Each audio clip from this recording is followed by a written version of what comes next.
alive exactly at the moment as Gerhard brings a nice bottle of wine. What kind of wine is that? What's the sponsor of today's stream? Oh no, they're not so big with branding with wine bottles. Maybe we can make them big then. No, I mean it's a protected like denomination, right? I don't want to get sued by Italy, so. Or what? You're not defaming them or anything. Promote them. All right. Today's episode is sponsored by Primitivo from Puglia. Indicazione geografica tipica. La cantina dei feudi. Okay. I'm pretty sure we'll get a message after that. All those AI bots scrapping our content, selling it to the advertisers. I doubt the wine industry is so far ahead. Well, porn industry usually way far ahead of everybody. Wine industry is quite far in that regard. But other than that, hello and welcome everybody who's going to watch it now, who might watch it in future. The VOD. As the Party of Power Rangers now starting the chapter number 142. And this is our second episode of Endspiel, where the party is rapidly advancing in their encounter against the Great Equalizer. Where last episode they ventured into the unknown without really having any guess what they're doing and what is their chance of survival. So, as a quick reminder of what happened last time, throughout all of our campaign, our party has gathered allies, friends, by some miracle, yes, and they brought them all together into the same spot, where they have basically talked them last, and where they met Bob the Wizard, former party member, who has been working as a double agent sometime, and who has managed to keep the portal open into the pocket dimension that has been created by Great Equalizer, or Grasus Vado, where he kept his base hidden from everybody. And, well, the ritual for him, in his sinister ritual for the world of Tithir, has just started, and Bob has summoned his friends into this battle to stop it. As everybody joined in, the main thing that party did last time is they assessed the power of the allies. Remember, you have the full list, I think, somewhere in the chat, who you still have available at your command. You also got a full description of what they're good at and bad at, so you had to make some strategic decisions last game. As well as you have had an encounter with orcs who were also invited by Sus, who are looking for the edge of Stormire, and whom you tricked into jumping into a portal first. Basically, this horde of orcs is paving the road for you with their bodies, has triggered a lot of the traps that Bob has laid out on the other side, as well as initiated a regional fight with a lot of fallen Asimars, vampires, spawns, as well as the salamanders. This is what you saw when you have bypassed the first level in the last game, right? You have also assigned some of your troops to stay and to keep the portal protected, as well as to remove any threats. So specifically you have left behind, if your notes are correct, you left adventure parties and druids against vampire spawns.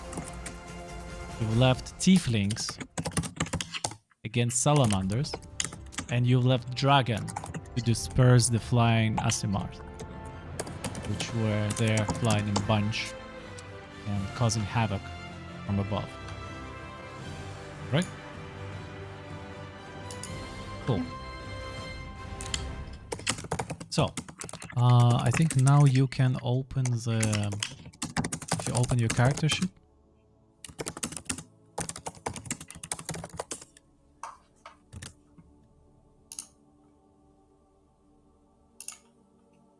If you click play, you can open the battlefield. Mm-hmm. Done. Done. Yes. So we ended our last episode with the party successfully transferring all the way from the world in between to the outskirts of the temple where the ritual takes place. And let me show this everybody.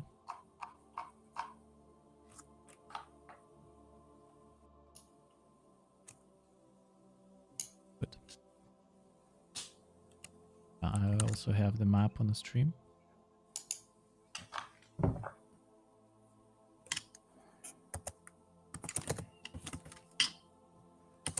Well, you can see the full map, and what have you see in front of you is the picture I posted last in the maps and lore. This is basically the exterior of the temple.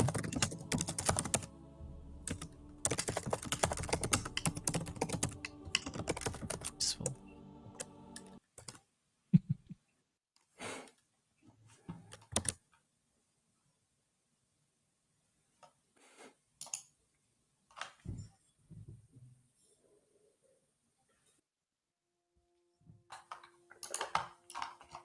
Yeah. Started playing exactly the same file. So, yeah, I used a different prompt. Rasto.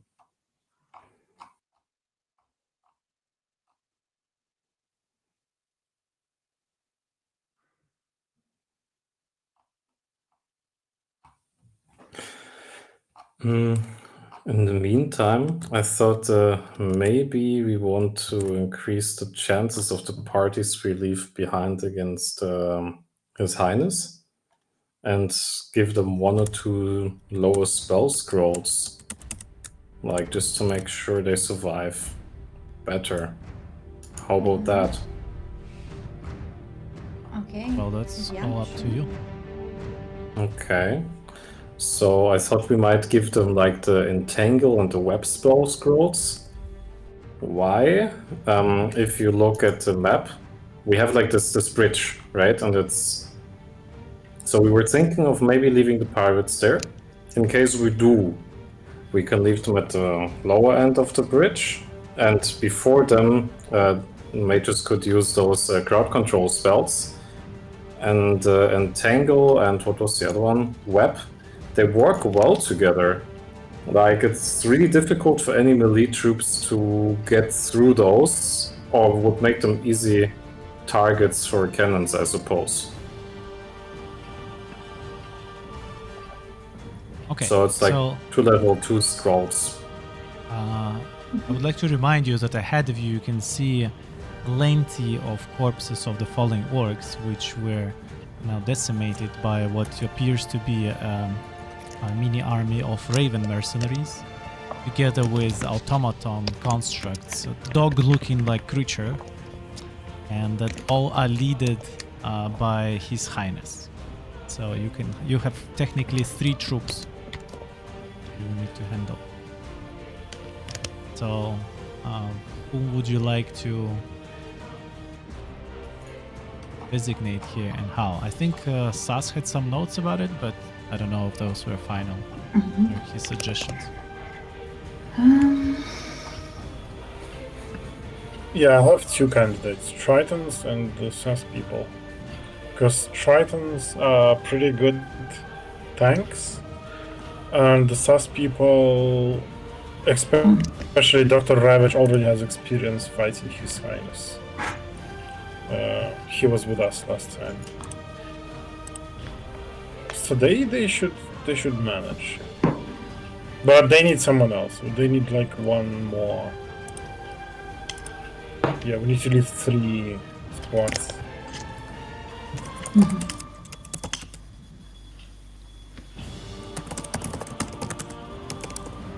Okay. But why not Friends of Polo and Fiona? Like the... It's basically two rogues. So, Friends. yeah.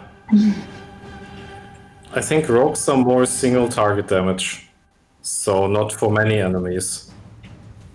I think that's where they shine. Like, but here it looks like there will be lots of like I think we're gonna get zerged by all the dead orcs. They're gonna be brought to life. There are actually not that many orcs left, just a couple dozen that ran inside of the gates of the temple, still in. Most of them are lying lifeless. Yeah, and that's what I mean. They can be raised by His Highness, right? Most likely. So that's why I think our units will be zerged. And that's why I was thinking about the crowd control spells, because zombies are stupid. They will just walk in. I can always set the whole thing on fire and maybe those bodies just... Well, you, Rafe, would you like to stay here and command the troops as your party proceeds on? No, of course not. These are not my troops. Exactly. Oh. Then you would have to leave your suggestions to those that you leaving behind.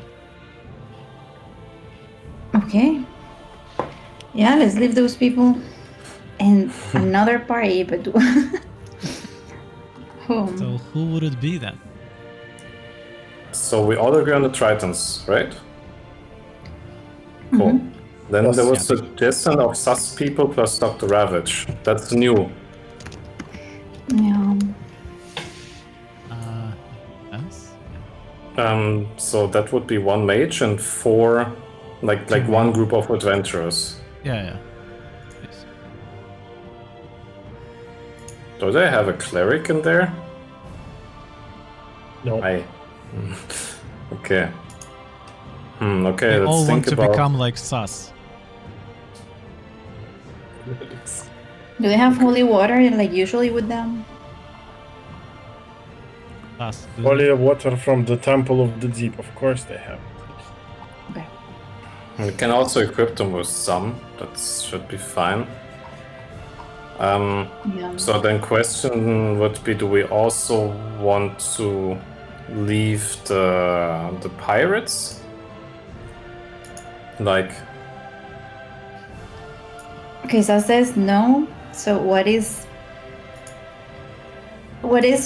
you're keeping the pirates for? Like, what's your idea? That you keep on holding them, even if they're like not like amazing fighters? So The end boss, of course. They're artillery, they're like long range. distraction from support. other places, I guess. Yeah, and they need to have a good spot to be We useful, will be right? fighting. So I think we have a great spot here. Can you just look at the map real quick? I want to paint what I have in mind. Yeah, you can actually use those tools and paint things. Okay, so if you're looking now, where I'm drawing the black line, wait, can I choose a different color? Yes. The red line now. That's where I would position the artillery, kind of here. They have good line of shooting everywhere, basically, but limited access. We have water left, right. Zombies cannot zerg them over there. No one can, most likely. We give them the Tritons left and right, so the Tritons can, I don't know, net people who try to come from here, net them into water and beat them. Plus, if we leave them the crowd control spells for this area, it is kind of forcing the enemies to storm into something like a meat wolf, like a meat thresher. That's the idea. That's why I thought artillery there, because they are very well positioned.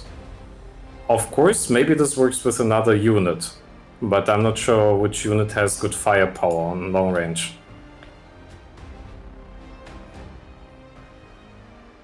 I think they will just die because His Highness will cast the wall of wave of whatever death, that damages everyone for 50 HP, and they will just die. But how about So we need to leave the mages. Actually, we need to leave the university people of university. Yes, like the mages can use water spells. They're very interesting spells, like a tidal wave and so they can wash enemies into the water, where Tritons deal with them. And they can have counterspell to counter exactly what you said, Circle of Death. And they have lots of spell slots. So and then let's just leave the mages And without mages. the pirates stuff. So all mages. That's gonna be 3 including units. Dr. Ravage. Okay. What is the third unit? Titans, SAS people, and the mages, university mages. Ah, Dr. But- Ravage is part of the SAS people, right? but that means we leave all our mages behind. If we leave, Yeah, because brave. but I thought like here the Dr. Ravage, he's also a powerful mage, right? He for sure also has that counter spell and stuff. So maybe it's enough if we leave either the mages or Dr. Ravage. But Dr. Ravage is like a beginner mage, right? Oh, he was training all this time, wasn't he? Well, but I guess he's like level 7 now, something like that.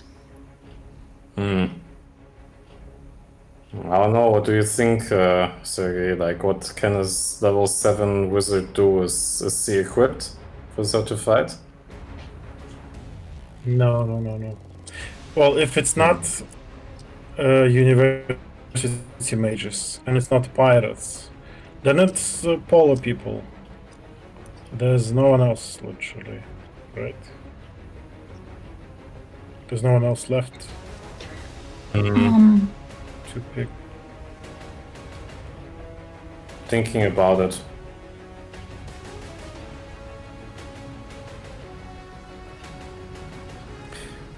Wait, I mean, if what we, about if we Imo? Imo's also special ops. Okay, But we're they keeping also him wear for heavy later. armor. He's very strong. Like, and Imo oh, can deal with it easily. yeah, actually, yes. He has like this broadsword. He could be like this Lord of the Rings berserker on his bridge, you know.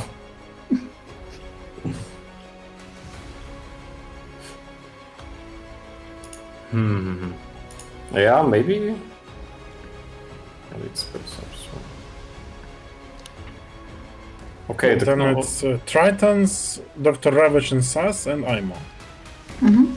And the Sunkeepers that Yeah. we don't know about, but yeah, they're supposed to be good. but one thought though. So I think we're gonna face equalizers soon. Maybe a question we might want to answer is, who do we want to have in the fights that we fight at the end? Do we need a tank? Pirates. If yes, we should not leave Amor. Pirates? What is a Okay. tank? What do you mean? And we have a mammoth and the other thing.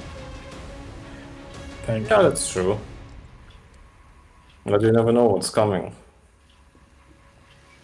So are we? So, I heard feel 5 confident? units. 5 units what? No, Tritons, SAS people with Dr. Ravage, and Imo with the Sunkeepers. And mages and pirates. No, mages no, and pirates no. I mean, I don't know if it's enough magic. Of course not, but I don't know. It's enough. We were able to Oh, get rid of the doctor. I think it's too much. How about we take Aimer and leave the 2 rogues? Okay. If we also give them the spell scrolls? DM is metagaming. I'm not. I'm not. It's your decisions. It's your friends.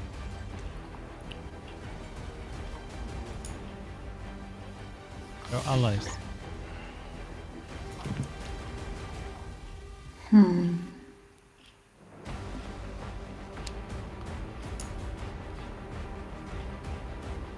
Let's leave the rocks. Let's keep the Aima for the and the boss. Rogues, we don't need the archers for the boss fight. He will be immune to all damage. I mean, they'll fine. The Tritons are like there's 20 Tritons. So More than that, 35. they can punch him to death as a one vampire. They can. I mean, they'll be fine.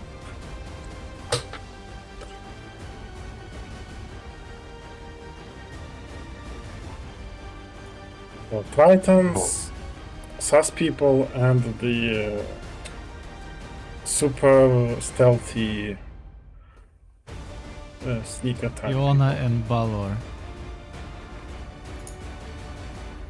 Fiona is ranged. I don't know what Bardo is. Does any of them have a radiant No. damage type of? Well, that's kind of important. Do we have some scrolls that it could use? No. I can. Wait, I can post the scrolls which we currently have. I manage those for now. But I don't see any radiant damage there. I'm posting it in maps and lore. In a sec. They'll be fine. There.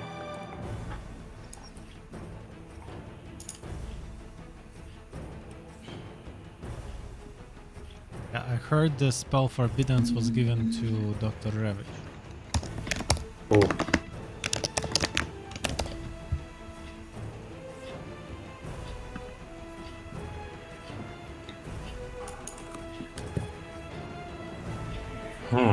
The Sickening Radiance. That's necrotic. Really? Yeah. It's Oh, wait. Radiance, but the opposite. No. Maybe. What?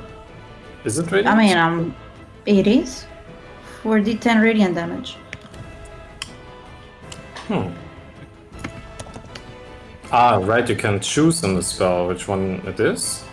Oh, okay, that's. that right? I don't know. I mean, either way. Yeah. it's a- Unsafe or radiant damage.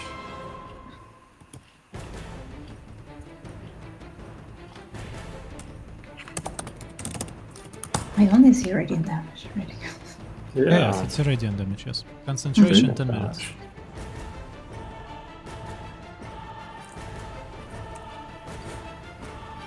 Okay. So I have edited, I removed Aimo. There's the Tritons, Fiona and Barlow as rogues, and sus people with Dr. Ravage. Are we Versus giving? His Highness, his dog constructs, and Raven mercenaries. Wait, what do you mean Raven mercenaries? Yeah, Since they when they were- were here. They were also here. They were They were part of always the there, yes. stage. So the Raven mercenaries are being led by Toira Conde herself. Oh, It's fine, the Tritons will deal with them. It's their native biome for the Tritons. It's gonna be fine. Staying under Wait, the bridge, you mean? but update me here. Update me here. We leave the two mages with them? So far, no. No, apparently not. I think But they it sounds need, like. they need some magic support. Like, the bridge is either like a strategic advantage or it's a deadly dead end if there's no crowd control in form of magic. I'm not gonna leave the rogues there. Like, if there's no magic support, that makes no sense.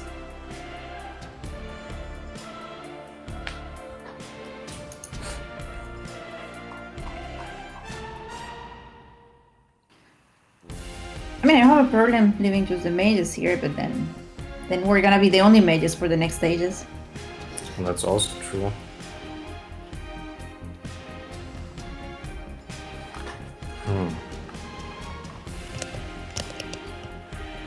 I mean, the big question is who stays on the bridge, right? The Tritons can go on the water, that's fine. But who stays on the bridge? Who's good to stay on the bridge and Rogues. tank some damage? Rogues, not really. They need someone in the front line. We can't put two glass cannons as the meat shield. Oh, this is your strategy so far.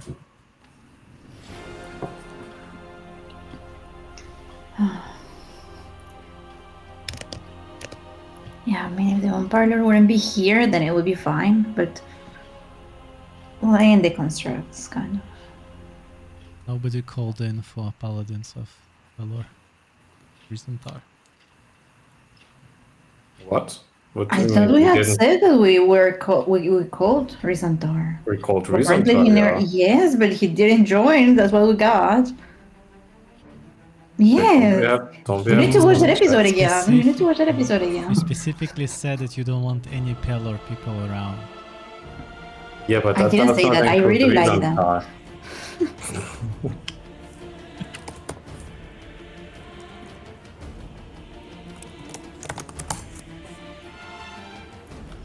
Fine, they will be fine. The No, Tritons they can even won't. solo it. The Tritons cannot really kill the vampire. Easy. They will drown him to death underwater. I mean, vampires have some disadvantage in running water. That is something we once heard, it must be true. Yeah, and we'll just let the Tritons know, so they should know as well, right? So They know something. they know what we know about vampires and their weaknesses.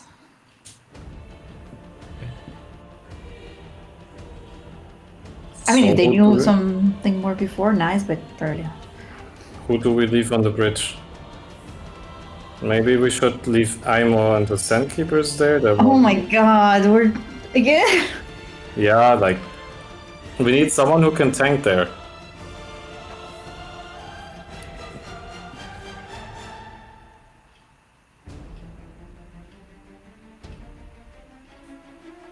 Okay, but the rogues are also staying here, right?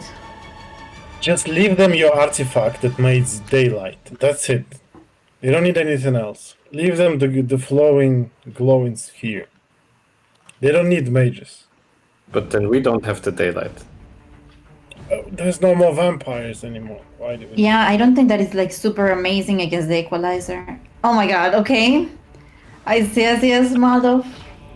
More I somehow vampires. feel like, Good. I mean, the Equalizer, he runs on souls, so he's either like a super necromancer, or he's a construct that just needed a soul. I don't think there's much else. If he's a construct, he doesn't care if it's day, if it's night. Can we just... Do we have anything like daylight? Other than this globe? Because if yes, we can leave the globe. But I don't Do think we? so. Just the globe. We all should have bought one. It always happens. I remember it was difficult to convince the party to buy a single one. Well, I have a scroll of daylight spell in my inventory. I can give it to someone. Leave it here. Leave it with someone trustworthy, then they have some daylight. Okay, who is trustworthy? Like How long who does can the use daylight this? last?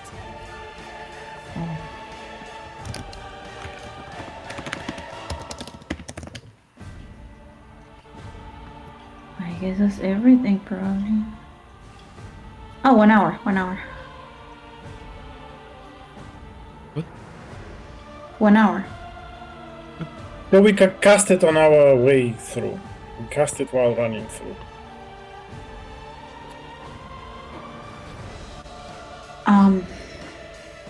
Well, yeah, So you first mean we need cast to it now when we leave? identify.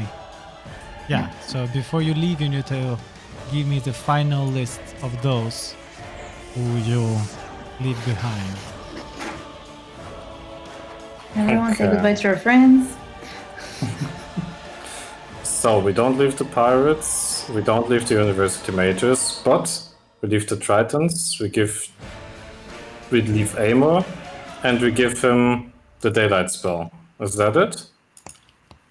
What about the rogues? I mean, we can leave them, but then let's see, what are we left with? Then we have for the final boss, pirates, mages. Useless stuff. Yeah, I that's mean, mages it. are fine, but the pirates are, of course, like, whatever. The pirates will just run if they see Mega Boss. They're low morale. So we'll make one shot before running through.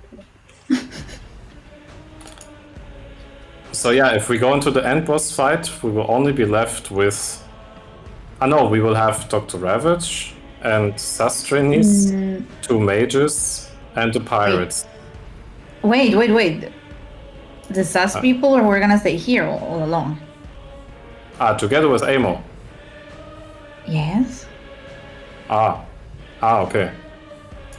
Yeah, I guess they're gonna be fighting the ravens. I guess. I don't know. I will leave Dr. Ravage and the Sus people, Amor and Sandkeepers, and the Tritons. And we I give really them... want the Start with- rogues to be moving forward. Start I from the mean- beginning. No, but look, like, if then we also leave Fiona and Barlow, what we go into the end boss fight with is pirates and mages. We'll have to tank all the damage. I'm just saying. we make our I fight mean, very, we very don't difficult. even know if there's another stage after this before the last part. Or more than one.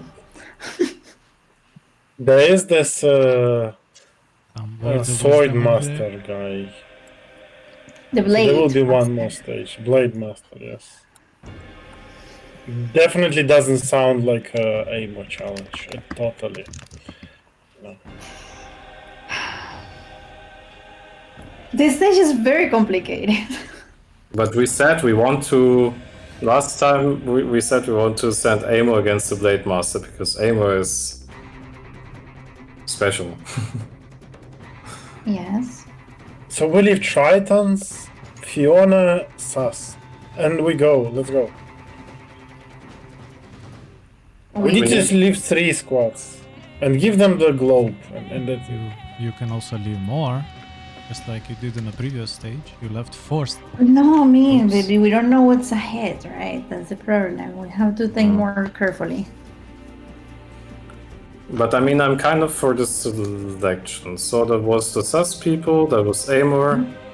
The Tritons... No, wait, was Amor Really? there? Amo again? No, I mean, the initial one was just the Tritons, Sus people, and the rogues. Tritons, Sus people, and the Rogues. And we need to give them Daylight Spell Scroll. And maybe 2 Crowd Control Scrolls, which are level 1 and 2. We can give them that. No problem. Cool. So, Let me just check. We have Tritons, so many rogues, scrolls. and sus people. 3. Yes. Yes. Is this your final choice? Is everyone willing to accept this? Yes, I think so. Okay. Only that maybe we want to leave more spell scrolls with them, because I'm checking, we have so many spell scrolls. No way we're going to use them all ourselves. No way. Like, we don't have the action economy, you know? Like, Let's leave them more spell scrolls, increases their chances, doesn't it? Yeah, I mean, we're giving them daylight, the one I have. What else? I'm writing it down. We leave them all level 1 spells. We're not gonna use them in the end fight, right? It's too much of a No, action to for use the level 1 invite, it's scroll. not for. One is more utility and like, yeah, to keep people in the ground instead of flying and stuff like that. Yeah. Yeah, so leave all the level 1s and the light scroll. We give them 2 entangled scrolls. That means we have no crowd control. It's Okay. fine. The end boss is 1. Okay, we give them 2 web scrolls, 2 entangled scrolls, 1 daylight scroll. What else can we leave them? Maybe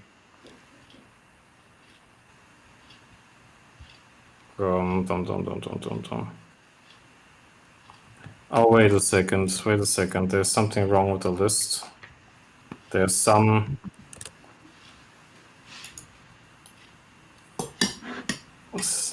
2 spell scrolls actually. Yeah, now it's updated. It's not updated. What is this? Now, okay.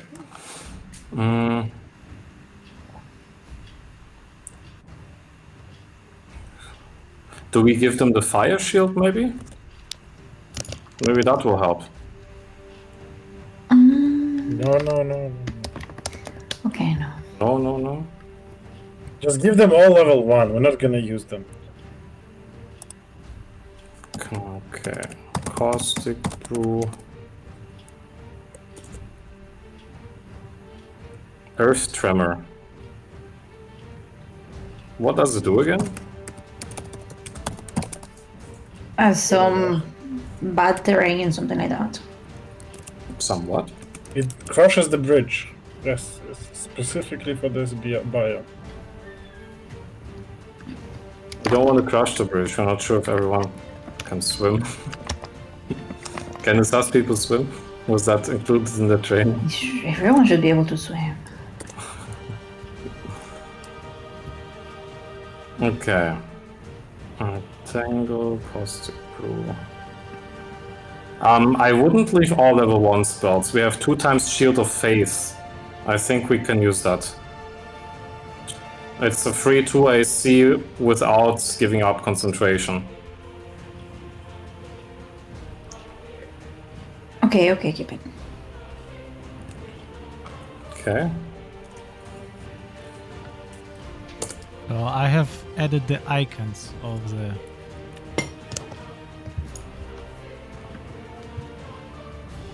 squads you're leaving.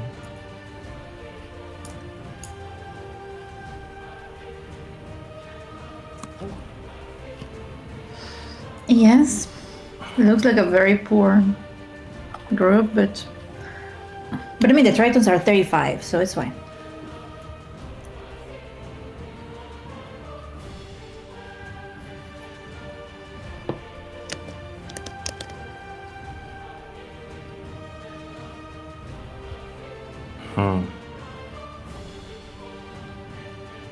It's fine. It's 35 Tritons. So There's at least they that attack many 35 mercs. times.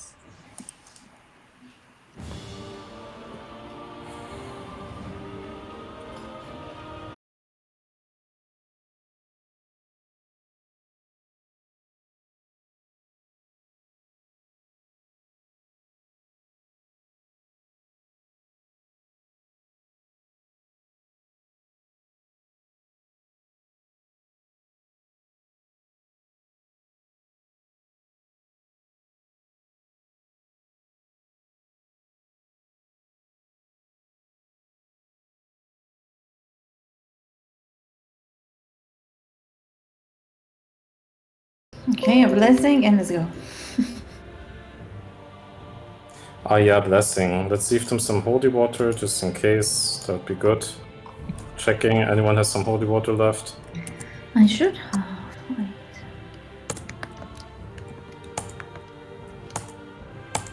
I have 4 flasks. Or bottles, I don't know what it means. I will give them 2.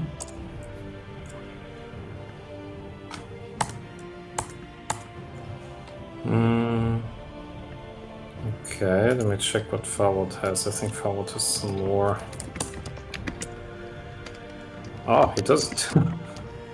Okay, but Farwood has 3 and Polo has 4, so they can leave 3 in total. So we leave them 4 holy water flasks.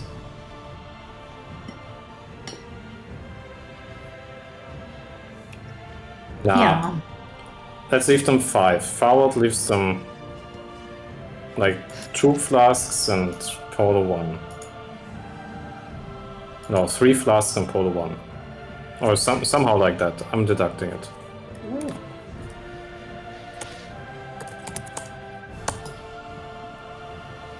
Okay. Are you ready? Yeah.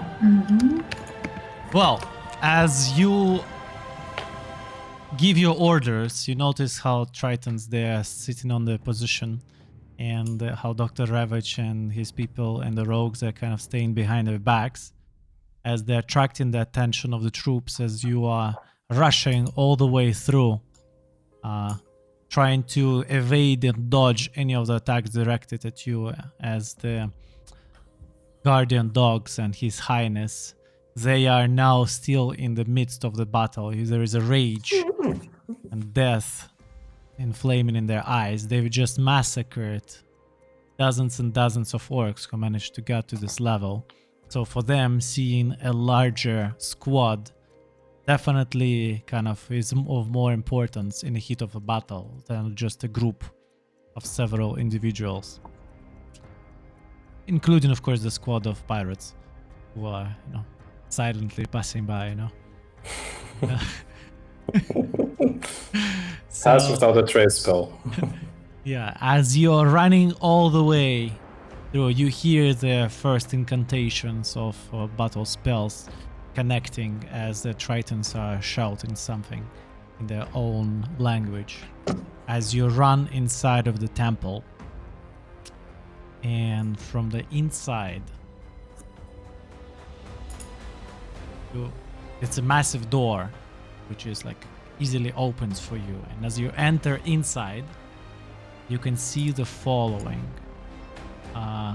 Please open the battle map as we're going to jump to next frame.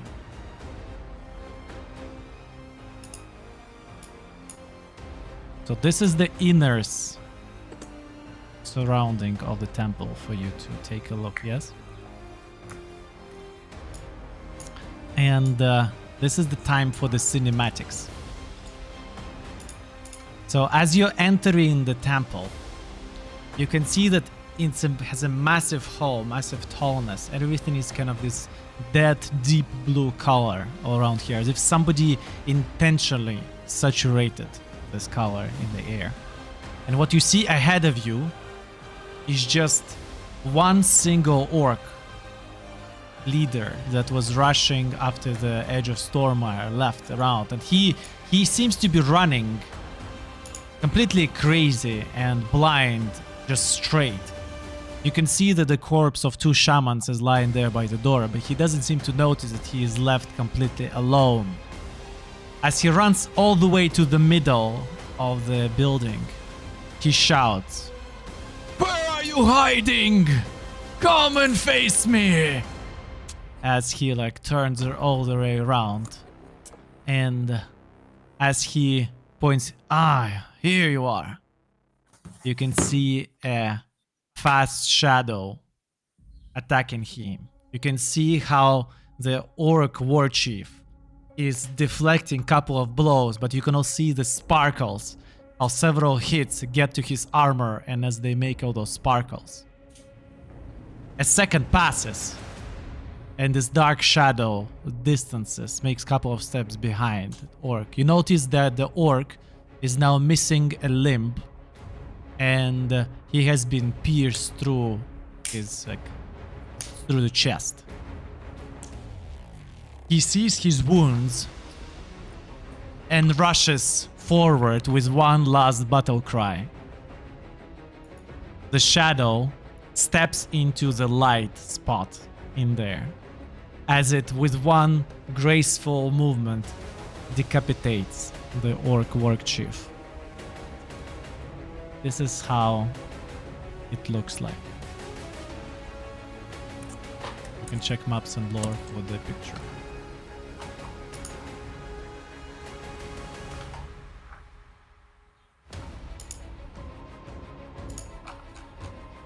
What?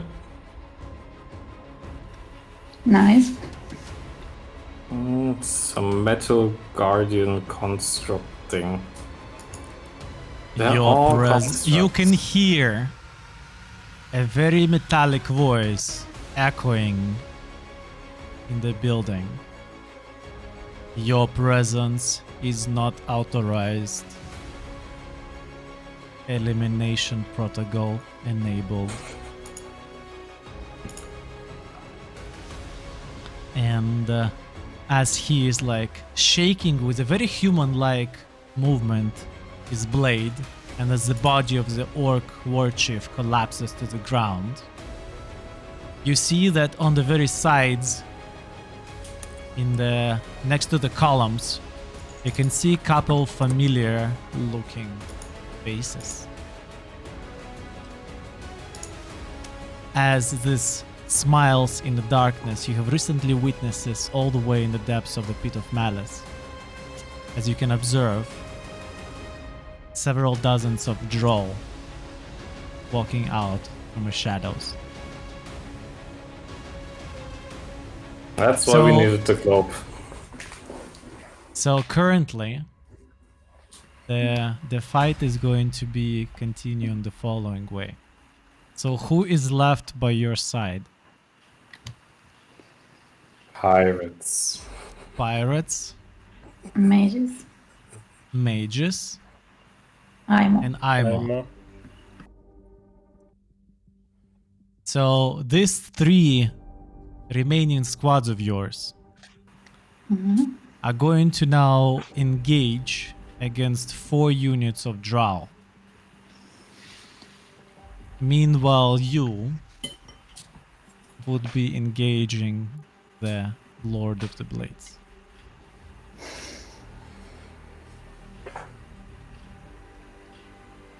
One question: do we share a battlefield, or You do share battlefield, so everything what happens around is basically might affect everybody in here. Let me put the tokens meanwhile.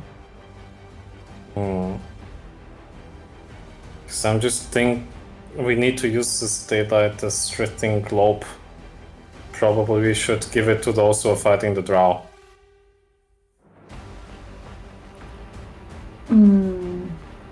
okay. But let's check the map first. Like, let's understand how this works. So I'm they would be having basically a fight and initiative of their own, and it will be the outcome will be decided by the power levels of theirs and respective resistances of the enemy. So you have quite a well organized unit. You have a long range artillery, you have a supporting mages, and you have also IMO and heavy armor, which can also be a frontline or a sneak fighter. So generally the composition there is good. But as for you all,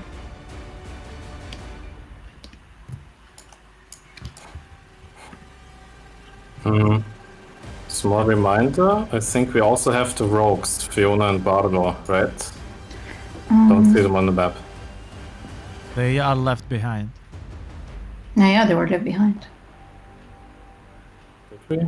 Ah, okay, my bad. Yeah. It was confusing, my bad. Yes, they are tanking now. There. Because Tritons most fine. likely jump into the water and do shenanigans there. Who's left to defend the bridge? Plus people and Dr. Ravage. They have lots of spell scrolls, so lots of crowd control. Well, we will see what's gonna happen afterwards. So I would like you all to open your battle. Okay, let me Yes. open the encounter page. This is a Warforged, right, guys? Do we know anything about Warforged? Like, We fought they are some at armored. some point now. I mean, they're like, what makes them different from constructs? Nothing, right? They're just like,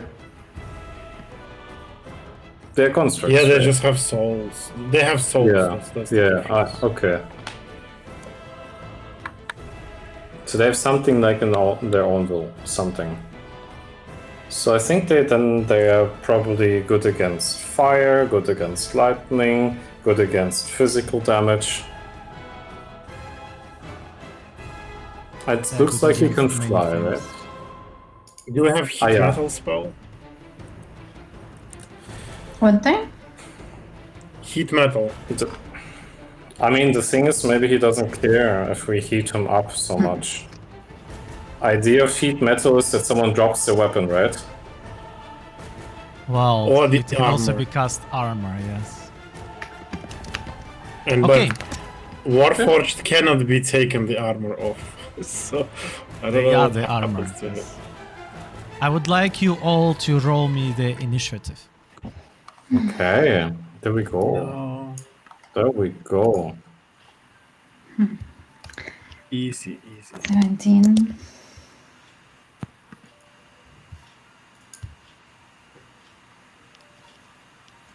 24 for Polo. 17 for Fallout. It's nice. Well, not bad. So, well, DM. then, what's up? So Fallout still has like his two creatures. One is a Fae in form of a mammoth, and the other one is Anisek. Right? They were there all the time. And the second one is what? Anisek. Anis Hag. Should I send you their sheets? I have them ready. Yeah, they are. They will be acting on your initiative. Okay, cool. And it's not a concentration, yes? Or it is? Yes. No, it's not because planar binding. Okay. So, So you would need to keep the character sheet open. yes.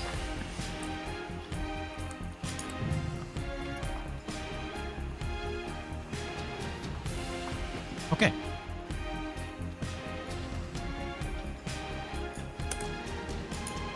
Go ahead. So, in the order of initiative, we have Polo, then we have Sus, then we have the Lord, then we have Farwald, and then we have Wraith in the end. So think about your actions in advance. As let's see what's gonna happen with Power Rangers.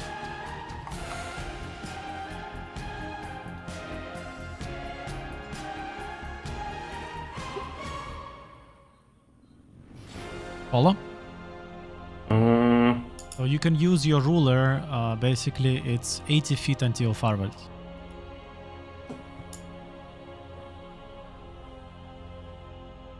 Uh, 80 feet until forward from where? Okay. Farwald So the until monster. the Okay, got Lord. it. The Lord. Okay. So, Polo, no, one question first. Like, what is the lightning there? The lighting, are we having like a dark light, like darkness, or It's not darkness, but it's a dim light. everything is dim light there? Yes. Oh, nice. So Polo thinks it's a good thing, yes. For Polo, it's a good thing, yes. So first thing Polo does is that would be his action. He casts Twilight Sanctuary, which creates a sphere full of the power of Pavus around him for 30 feet. And just as a reminder, this is important for allies. Everyone within that will get temporary HP of 1d6 plus 6. Let me roll that. Every time they finish their turn within that light. Let me quickly roll it. So 9. It would be 9 temporary HP for everyone. So whenever anybody enters your turn in the sphere, they get HP. Either this, or based on what Polo decides, he can end one effect on the creature, which would be Charmed or Frightened effect. Yep. So that would be his action. Okay, so basically everyone, that's how big? 30 feet. So basically all of you, we can even include your creature. Okay. So then So please, how many HP? Please everybody add 9 temporary HP.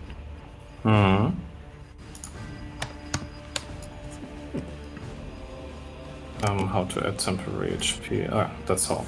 Okay. Sorry, I have to add for 4 creatures. Give me a sec. Bear with me.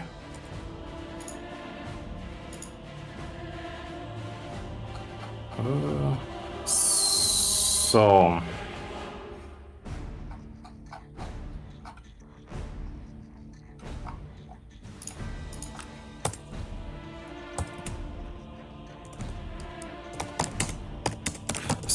as a bonus action, Polo will use Steps of the Night, which he hasn't used before. So basically, that gives him flying movement speed. So as long as he's in dim light.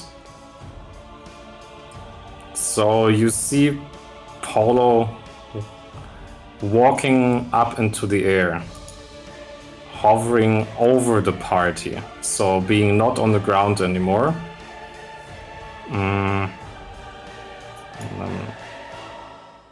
Wow, this is a big map. This is a really big map. Jesus, okay. So yeah, Polo basically moves a tiny bit to the left. Is it a spell or is it a feature? It is a class feature. He can use it as a bonus action, and it doesn't require any concentration or so. So the flying Steps of Night. Okay, cool. Yeah. It's a Twilight Domain feature. That's for 1 minute. Okay, so first he will move slightly to the side on the map. Once he figures out how to do that. That's how. Like this, but making sure everyone is still within his sphere. And yes, you're now in the air. As you're raising up in the air, you can see how the first shrapnel from the cannons is narrowly missing you. As it starts, the pirates have unleashed the volley of fire against the drow, shooting everything and everyone. Okay. Alright. Yeah, that's pretty much everything Polo's doing for now. Cool. Sas? Yes, about I'm Farman. gonna walk around 20 feet in front of me. Move. Try. Yeah, it's moving. So something around here. And now I'm within 60 feet. And still within 30 feet of Polo's circle of friendship. I'm gonna make an attack. by throwing the sword. Your useless sword. Go ahead, please throw the Throwing. sword. Throwing That's the will sword. be Like the sword has disadvantage for throwing this sword. because of Why? distance. Oh. Correct? It's yours throwing It's it at maximum disadvantage. distance. Yeah. Okay, I'm gonna use advanced disadvantage thing. And it's 16. It's miss. And now I'm gonna check if it's gonna come back. And it's coming back. I told you it's a useless sword. Throw it again. Sometimes. Go ahead. Disadvantage again. 31. Is it a crit? No, it's not a crit, unfortunately. It could have been a crit, but 31. It was 20 and 18. With disadvantage. 31 to hit. Did it hit? Does hit. Rolling for damage. It is 10 slashing and non-ignorable slashing damage. It slashes its head, shaves a bit. And Okay. okay, and let's see if it's coming back. And it's coming back. 23. I'm a ranger now. I think I have like 20 feet left of movement, and I can move a little bit back, yes, to where the firebolt is.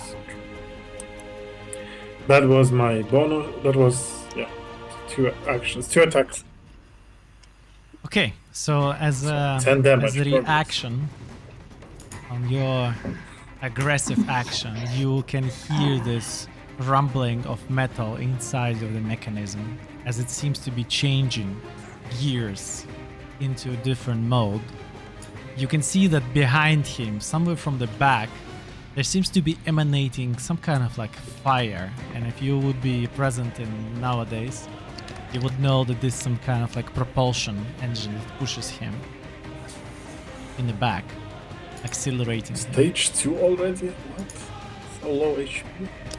Stage So, as this reaction happens, you also realize that now, as he getting closer to you, Sus, this is the moment where you actually start losing the sight of his body. As it gets so fast, he becomes the same shadow that has decapitated the orc war chief earlier. And as he is using his full speed, 80 feet, easily reaching to you, Ooh. he is going to attack you, Sas, first.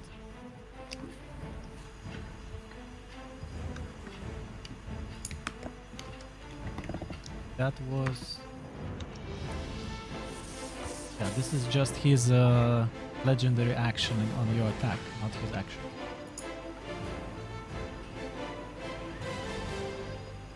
Am I dead? That's 25 hits. Yes. Okay. So then it's 8 slashing damage plus 16 extra slashing damage. Please roll me strength saving throw. 8 plus 16. Okay. Yeah. Strength. 15. You all can see how this massive force is crashing into Sas, causing him to fly backwards 10 feet and be prone to the ground as you fail your saving throw. I DM, already did that. Yep. one question. Does that count as a normal attack from that creature? Or Well, that already happened, but otherwise Yeah. you probably could do your reaction. You can save your reaction for other stuff, yes. I want to use the reaction, but should I call it before or? Yes. Once he says hits, and once your ally says it's a hit, and you want to protect them from it, then you have to call it. I don't want to protect him. Just want to What did you attack, want to yeah, do? like. Sentinel feature. If a creature within 5 feet attacks someone, then Farwald can use an attack action.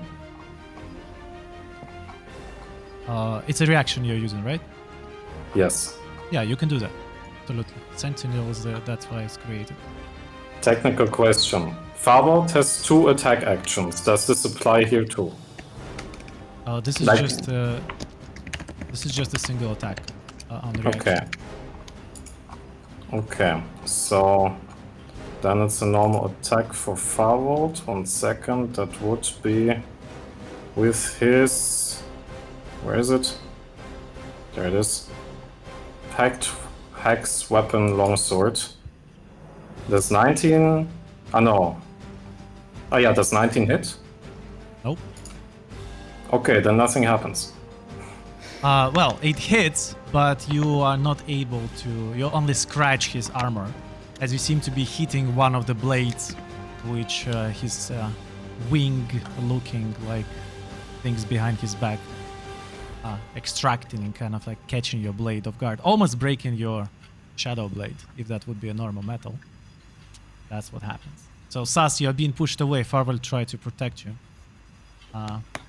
Then it's the Lord's action himself. And seeing how hostile you are, Farwell, he is directing his six-blade, yeah, it's called six-blade, yes. And his bladed wings against you, Farwell.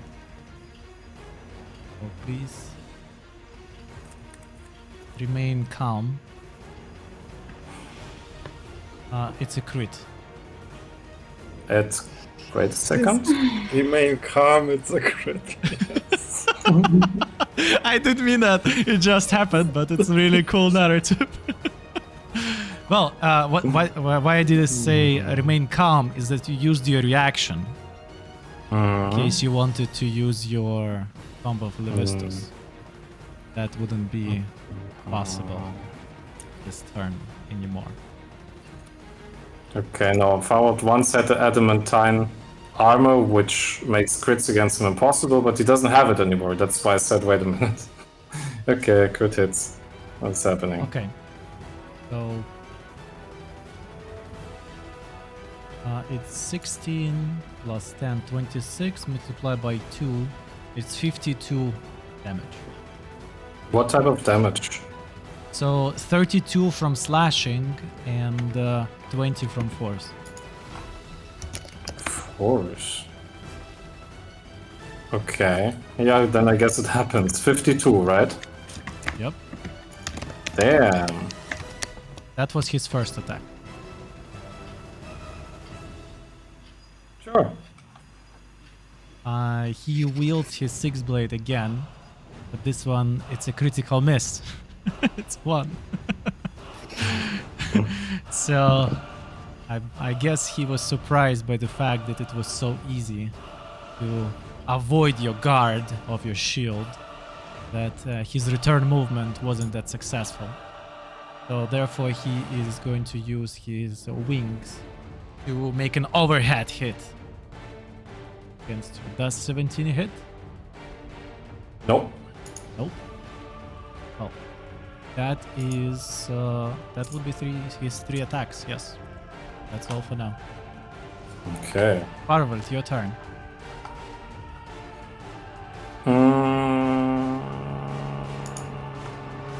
Okay. So. Farwell wants to use his bonus action. And he will use the Hexblade Curse on the enemy. What does it do? Let me cast it, then we can see. 1 sec. So... I cannot cast it? Okay. So forward gains bonus to attack to damage rolls against the cursed target. Mhm. That will be how much? Let me check. Why can't I see it? +5. So that's one thing, and then he also crits on a 19, not just on a 20, against the target. And if the target dies, he gets hit points back. It also does other things, but it is not concentration. So that's the first thing Foul does. Then... how to fight such a thing? Okay, then I think Foul uses his regular attack with his magical pact weapon. Oof. That didn't hit. But he has 2 attacks. Does 25 hit? That's a hit. Okay, good. So then that would be 8 damage. Slashing. +5. So that's 13. Okay. Right. What about your minions? I would let them act after Farward's entire turn. Okay. Okay. All right. Judging the Rafe, situation. are you ready with your stuff? Just think about it because you go next. Yeah, I am doing that. I'm doing that. Yeah, think about it. Okay, Farward wants to just use a bit of movement, not to disengage or so, but to close the line and kind of shield. Like shield wall Rafe. with Rave? Okay, cool. Yes, because mage, squishy. 52 damage. Damn. Okay, that's Farward's turn. Now it's Farward's minion's turn. Let me check the map out.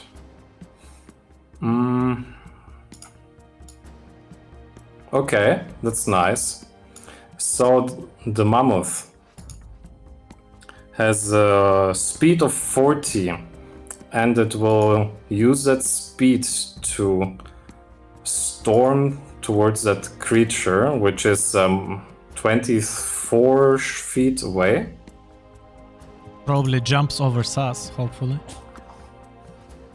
Let's say it makes 4 side steps, 1 for each leg around Sas. It has enough movement for that. And it will, and this means it's using trampling charge because it moves at least 20 feet towards the enemy. So now it's gonna hit the enemy with a gore attack. I think I can roll this. So it's a 14. What the hell? Well, This the is target so is bad. too agile, yes. I mean, it has a +10 to attack, and it has a 14. Yeah, damn. Okay. Well, but it's a now giant piece of meat here, basically, yes? Okay. So I have a question. So technically something should happen because of the trampling charge within...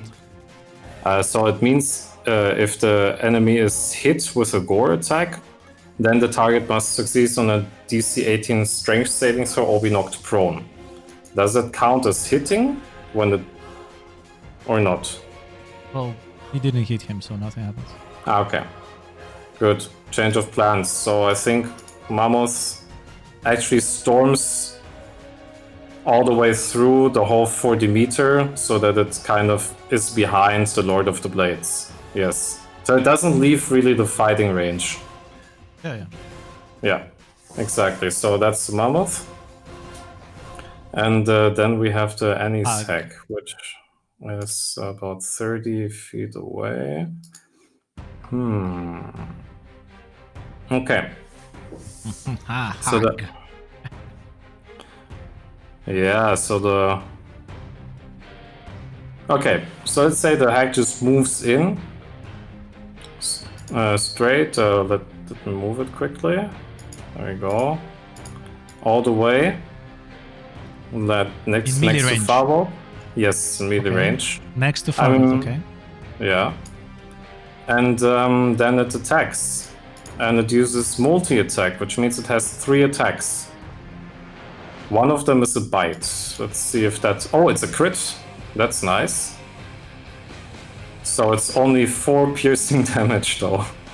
So when we crit that, it's 8. Unfortunately, when she bites him, she breaks her teeth as his armor seemingly make him immune to critical hits. What? But that means still gets damage, the normal damage, just not critted. Right? Yeah, just normal damage, not critted, yes. Okay, so 4. Damn. Okay, but that was just 1 attack. And then she attacks with her claws. That's a critical fail. Doesn't hit. And the second one is also 13. Oh my god, today is not the roll's day. So the next 2 attacks miss. And then the hack ends its turn. Cool. So now, as Farwell is done with his stuff, he's going to use his legendary action and going to use his Blade Dash. As you can see, as if his figure is narrowly smaller down, and it, as a bullet starts to go all the way right next to you, Farwell, and Anis Hag, and he makes like sudden dash through your block all the way behind you, through 3 of you, simultaneously attacking all of you without provoking opportunity attacks.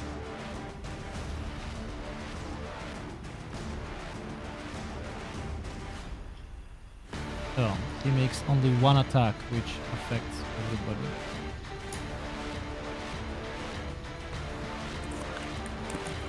That's 18 hit. In case of Farwell, no. In case of the hack, yes.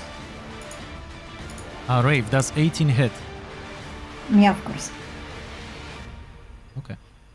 Then it would be the damage. Not much actually, people. So it's 9 plus 8 plus 9.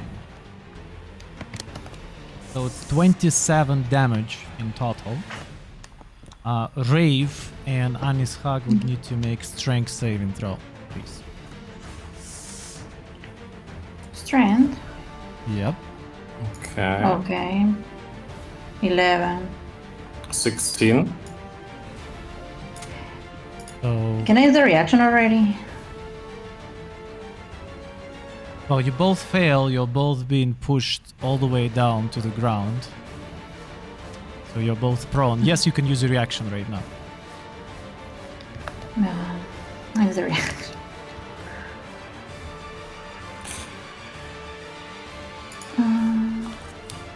He also gets some temporary hit points, by the way. He gets them.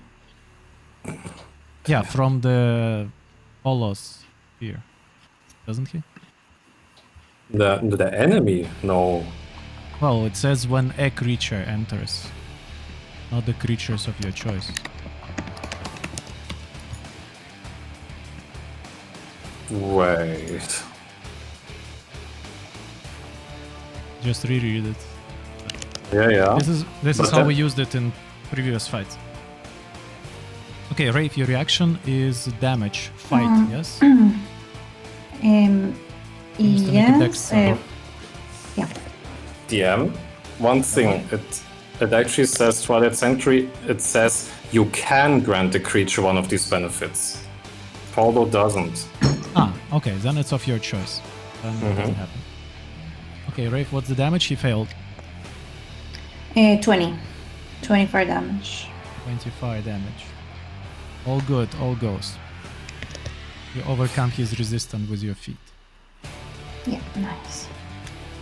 Well, I mean, at least. Good to know, fire resistance.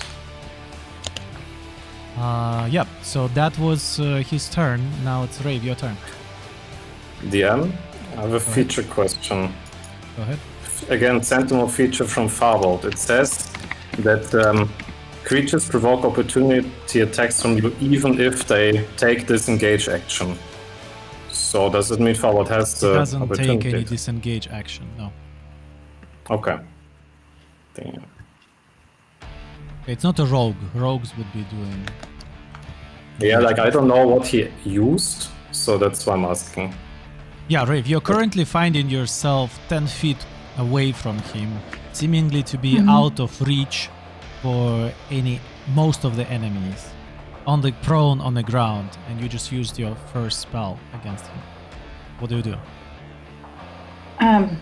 Is there something I cannot do in this state? Well, your problem is that to stand up, you use half of your speed. Otherwise, you can stay prone. But staying prone makes it automatic attacks against you with advantage. Yeah, I mean, but I can use spells and stuff, right? Yeah, So that's no limits. Okay.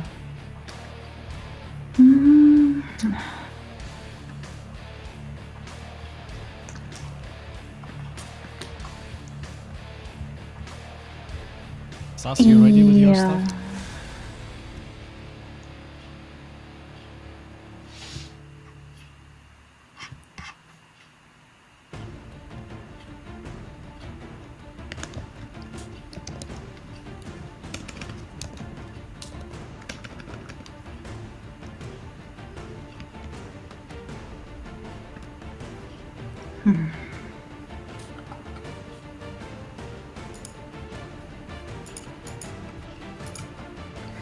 Well, I want to use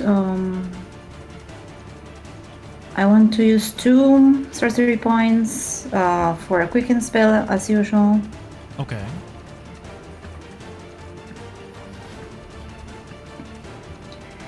Oh, okay. I want to use a cantrip first.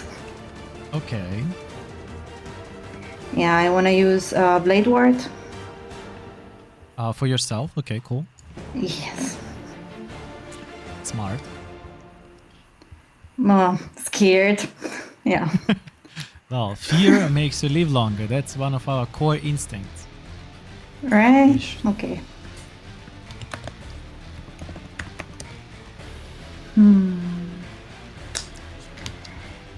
Is this distance melee? No, right? Is what? I'm farther than melee distance, or is You it are melee at 10 feet distance away from him. Isn't melee like 5? Usually, melee is 5. Okay. Usually. Okay. What do you mean usually? Does it work different with him? Well, I don't know how many other hints DM needs to give you now. Damn it.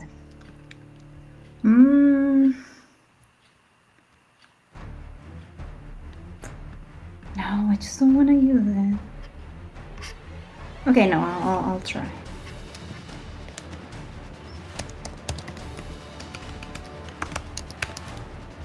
I'll use... Yeah, I'll try to use Disintegrate on him. Please, go ahead. He needs to make a dex save. Yes.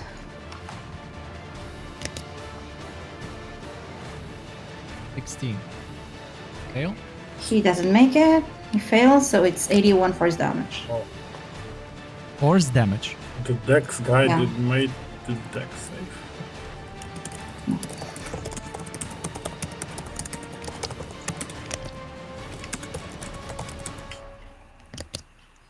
Bang!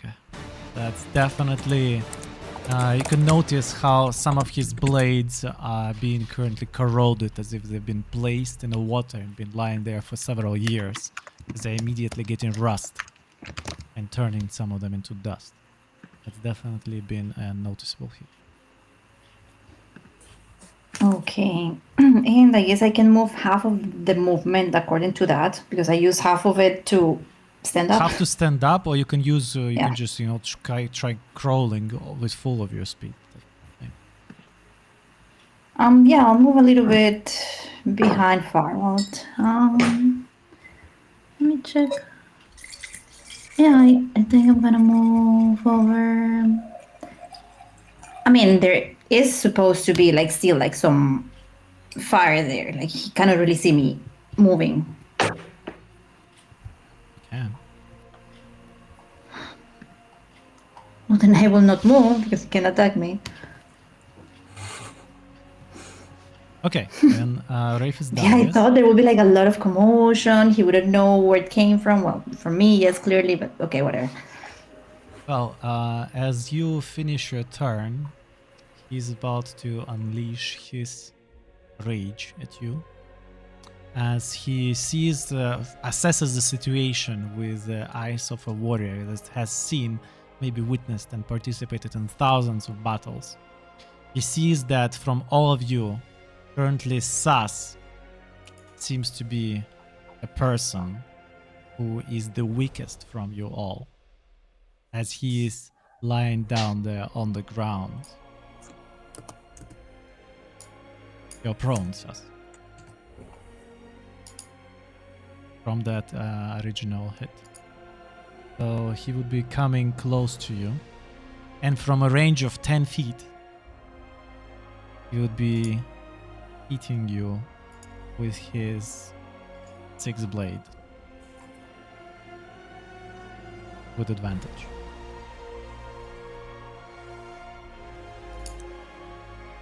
So, 21, let's see if it's 25 to hits. Yes. So let's do all the attack first. 20, 30 hits, it's not a crit. And the last one with blade wings.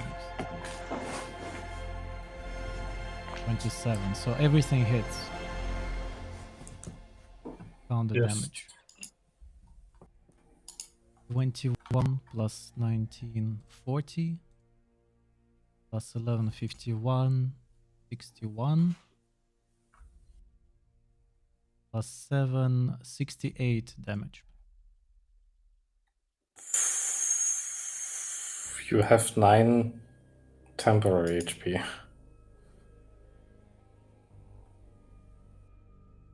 Next round I'll have them. Yeah. Not this one. It's still round 1. But you got them. Everyone got them already, right? Yeah, Yeah, I everybody already got them lost on them. polos. Okay. It's fine. So that was the end of round 1. And you can see in the distance how the very well organized column by Aimol, who is now keeping charge of his own men as well as taking command of pirates as well as mages. They organize themselves that way that Aimol takes the whole first blow from the drows. Meanwhile, he's being healed and protected by the mages and pirates. Seemingly, they used some of their first shots just to take their aim and make sure that everything works and the gunpowder is still in case. But then, as all of their shots are going different direction and causing destruction in temple as the multiple columns are falling down, then you lose sight of them in this dust and rubble that kind of unleashes next to you. Your full focus is now on the Lord of the Blades, which is right in the midst of your ranks. You only can hear the mighty shout of Aimol, "Charge!" And yeah, that was the end of the round number 1.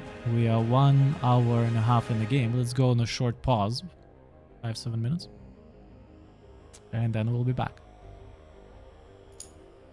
All right.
Okay, so everybody seems to be back, and the party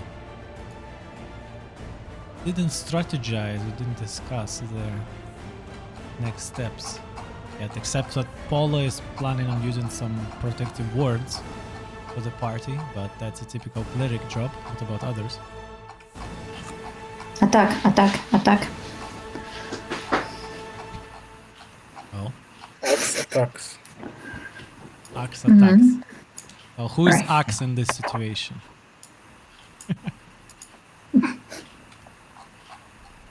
One-man army in here, as far as you can see.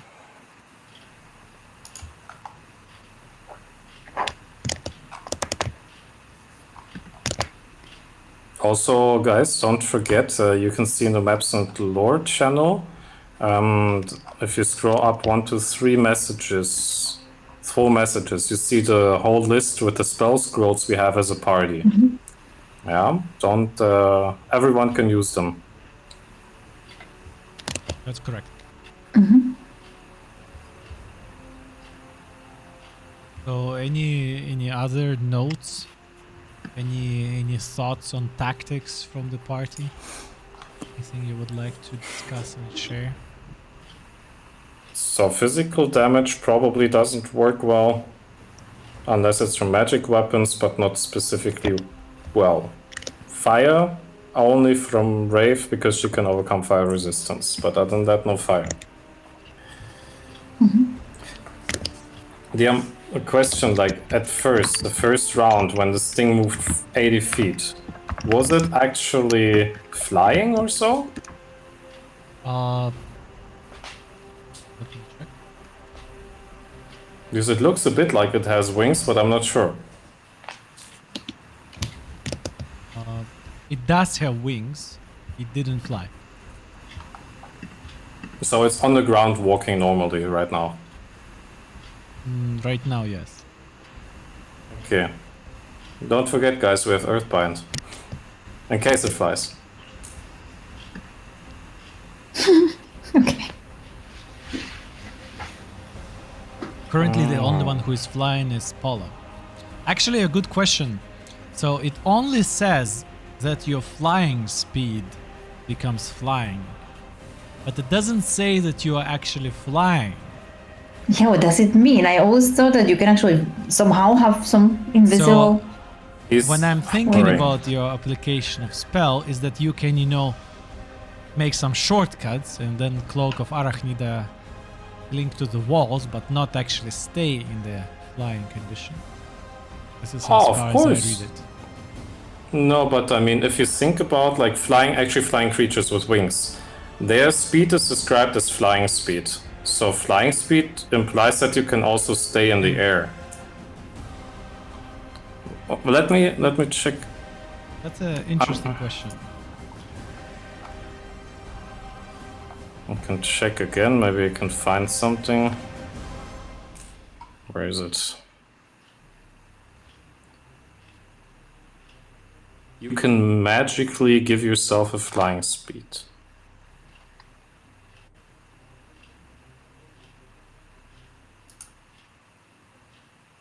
I mean, free fall gives you a flying speed of 0, but it doesn't give you flying ability. Yeah. So what does that mean if Polo doesn't use all his movement? Does that mean he flies as long as he uses up all his movement? And he flies down to Earth. Okay, so I assumed like Polo is flying. We need to clarify this to understand, is Polo actually flying all the time or not? What is your ruling, Diane?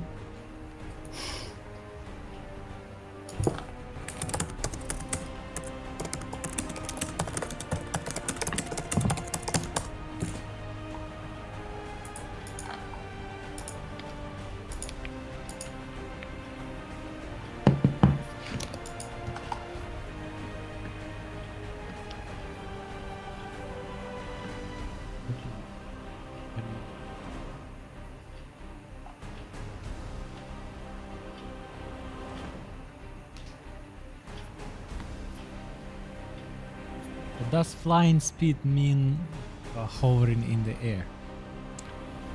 Question. I Or it think only so. affects while you move and you have to. Because I can see how it works with the flying creatures with their wings and stuff. Or somebody with found- fly.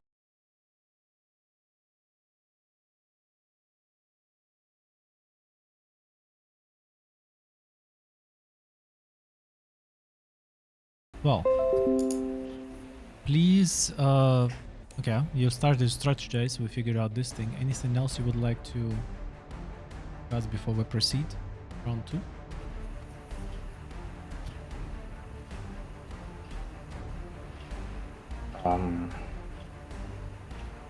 I'm sure I had something, but I forgot.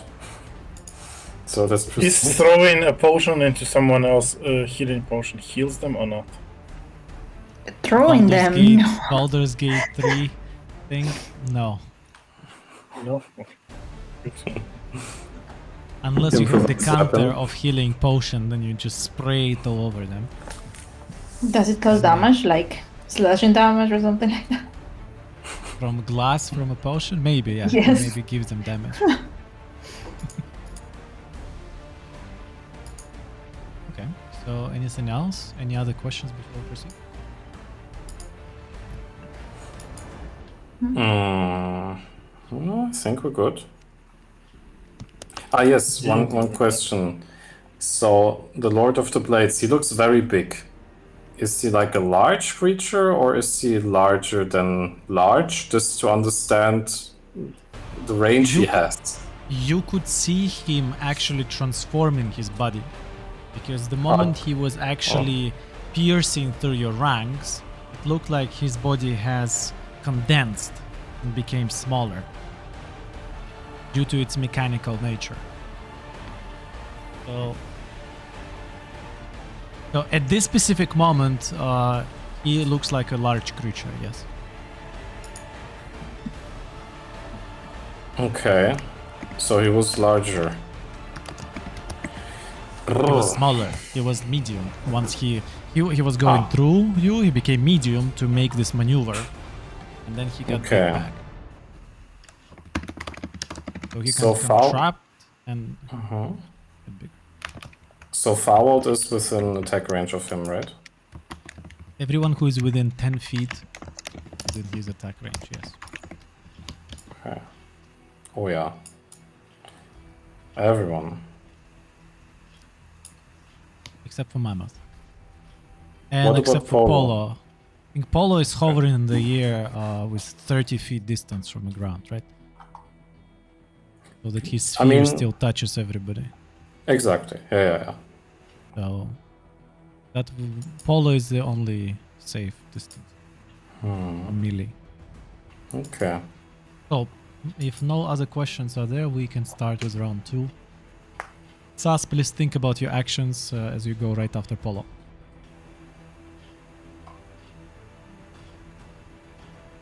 Polo's turn? Yeah. Polo, you can go. Alright. So, seeing that Sas is lying on the floor, how healthy does Sas look right now? Bleeding from his nose heavily. 20% healthy. Okay.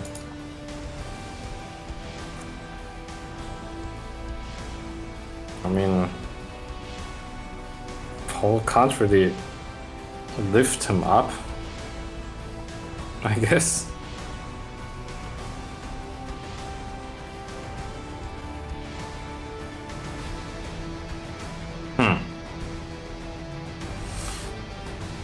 Weaken enemy or heal party?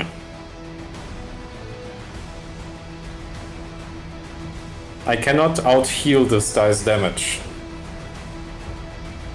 So maybe I can reduce it. Ah, wait a second. We have lots of spell scrolls. Okay.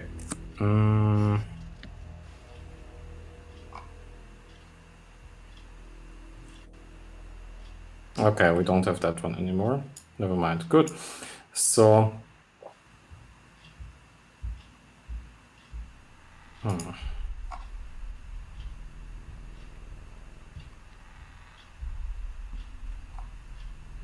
Okay, so Polo will use his bonus action to reach into his pocket quickly. With a fast sleight of hand.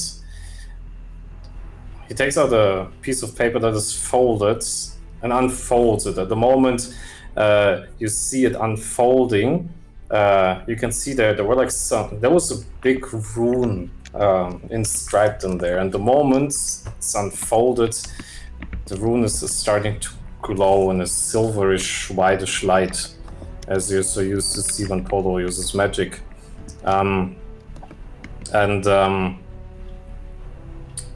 The rune kind of hovers in the air, and then Polo looks down to Saz, and it's flying in Saz's direction.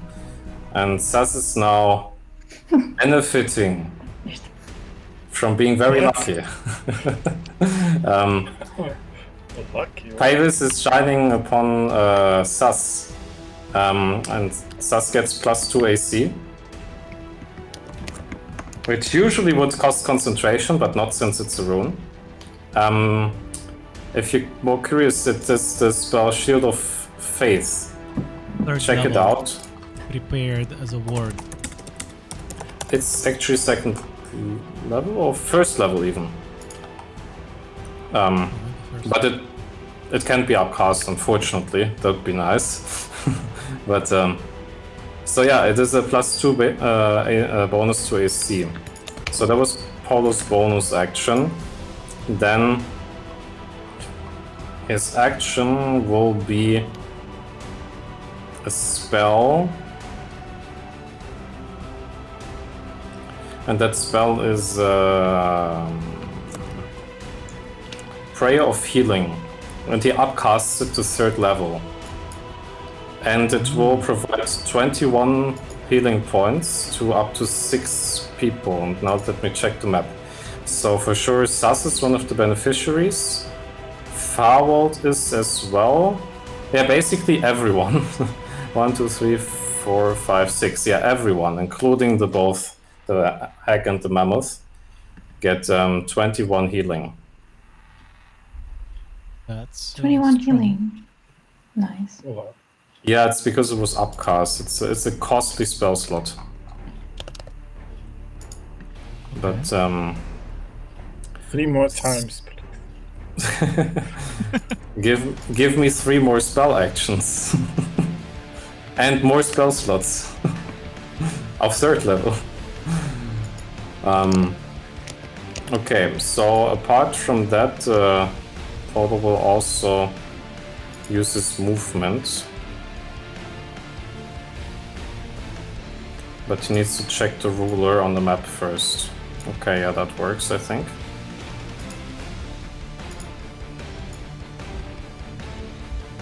So since he's out of reach of the Lord of the Blades, as we established, he's moving backwards in line, but just so much that Wraith is still within his sphere of Twilight. Just the very brink of it. And that is all of Polo's actions. But Saz, please don't forget +2 AC. It's not concentration bound, so it cannot be ended for the next 10 minutes. Okay, cool. Very cool.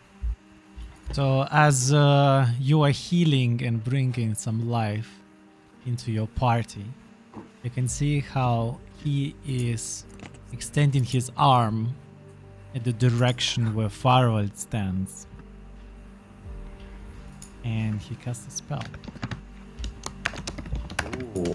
Tell me what type of spell, I'm curious. I didn't know this guy can spell cast. Well, as you can see, suddenly next to the feet of Farwald appears this creature. No, he doesn't do that. Wait, let me check that creature. Small little doggy. My mind feels like something's happening. This is wrong. So he So- cast a spell called It's a psychic trap or so. It's not a low level It's illusion. called- It looks like. Mordenkainen's Faithful Hound. Oh, it's a very different. What is that? Oh shit, that's a bad one. It's a bad dog. Yes. That's not. It's not nice. It's a very bad dog. So Tell us about there the is bad dog. this spirit hound appears next to a Farwell, and it's specifically attached to his essence and would be targeting specifically Farwell only at the start of the turn of the Lord of the Blade going to act. So you can see how it has been conjured, but generally it's invisible to all creatures. So it fades away slowly after conjuration, and it cannot be harmed. Huh? The do you hound mean? sees invisible creatures and can see into ethereal plane. It also ignores illusions. I mean, but can What it can't be someone- harmed. Can someone that can see through invisibility in theory see him? Yes. Okay. Good. Well, and as this happens, ability modifier plus proficiency.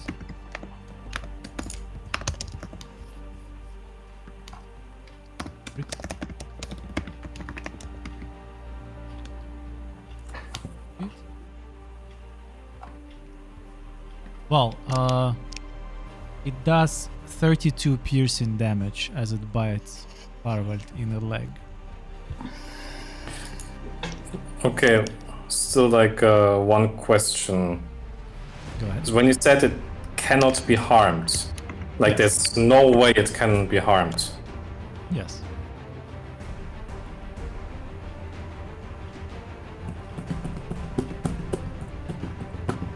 Then it must be concentration. That would be so OP. Okay, 32 piercing damage. No other damage type piercing. It's not even concentration spell. What? Rave, you need to get forward out of there. Repay the. Dave, use your scroll of Morden Hound that you bought and cast it on this guy also. Farwell, damage please. It was 32? Yep. Shit. Yep. Sas, your turn. You're prone on the ground, but feeling effect of magic of Apollo. Stand up. Bonus action rage. And attack. Axe attacks. First attack. Okay. 30. 3-0. Hits. So let's do all of the... Or you want to do one by one, including damage? What do you want to do? Oh. Ah, shit. Let's do one by one. Okay. 17 slashing damage. And the blood splashes out of the creature, right? Nope. Yeah. So there's no blood at all. Not a Only single pieces of metal and wood. Okay. So it was 17 damage to pieces of metal. Second attack, 27.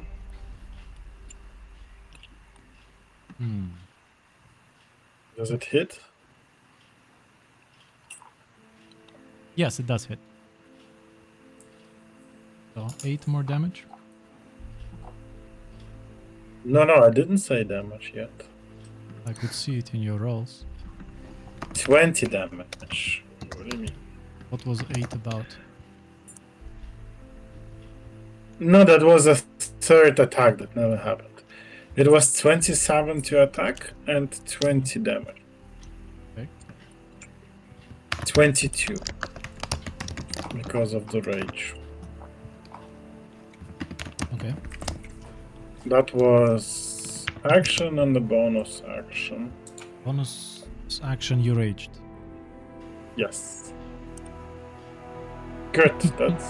That would be it. Around 37 damage. Good. Okay. So as you are wielding your sword against him, he is now pointing his hand at you. As his legendary actions, he would be casting another spell.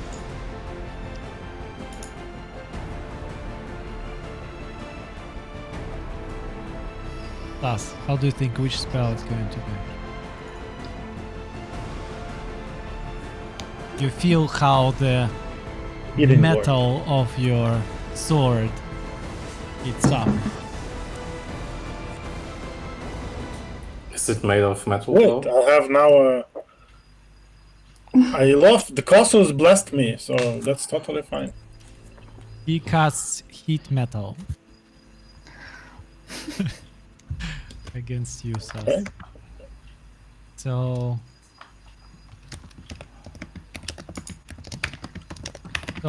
that is he's upcasting it. Be 40. Do I take any damage? 8. So 21 fire damage. Oh no, Again. it's only 10. So it's going to happen every turn. Because I'm holding the weapon. Yes. But is my weapon now considered a huge flaming axe of hell? Yeah, it looks absolutely epic. If the war boss Chieftain would see it, he would become your vassal immediately. Okay, good. That's good. Okay. So that was his reaction, not reaction, but legendary action of Suster. Now it's his own turn. So he looks around and he sees that the hound has just targeted very weakened Farwell, and that it's kind of piercing his armor below the knee. And he sees Sas in front of him, still standing. And you definitely, Sas, recognize that in his eyes, the fact that you are there, standing in front of him in melee range, possesses some kind of, if not personal, but rather professional challenge.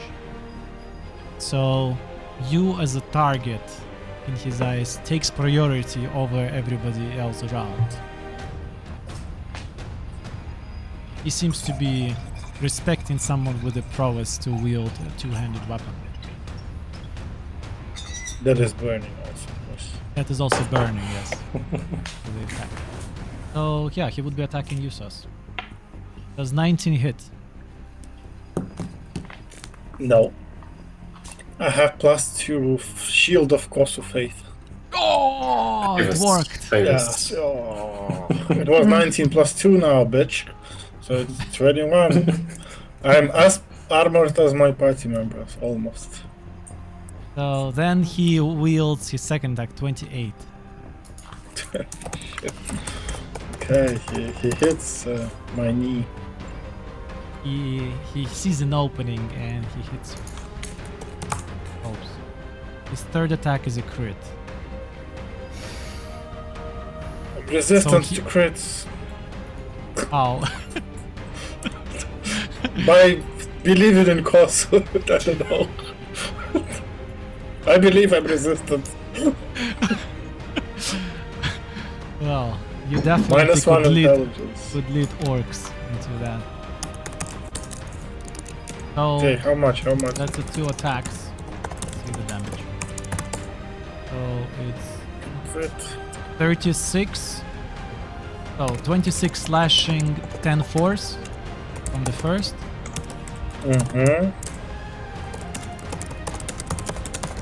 And now the damage will be the one that's critted. Did you apply it? So you have resistance, yes? 26 plus 10 makes 36. You get 18. 18 damage, yeah. Yes, applied. And now the one that critted. 10 to 22 and 4. So 22 plus 4, 26. It's 52 damage. Making it total, if resistant, 26. I have exactly 26. What's going on here? Oh, I don't know. He critted 2 times. I do. So I'm you sure hit with a 26, not 25? Yeah, I'm sure. So you all can see Reactions. how Sas is under this ferocity of his attacks. Sas is falling down to the ground, being slashed as seemingly another master of the blade assures his dominance. In here. 1 HP, man. Sas is unconscious and on the ground. Well, an effect of heat metal still affects you.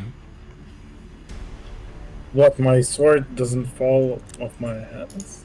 Why would it? Okay. Would you go to Valhalla without your weapon? You got 9 temporary HP at the start of the round. Yes, Everyone, it was don't used. forget. I need 1 HP. Can someone pull like Okay. So, 1 HP? that would be end of his turn. Farvald, your turn.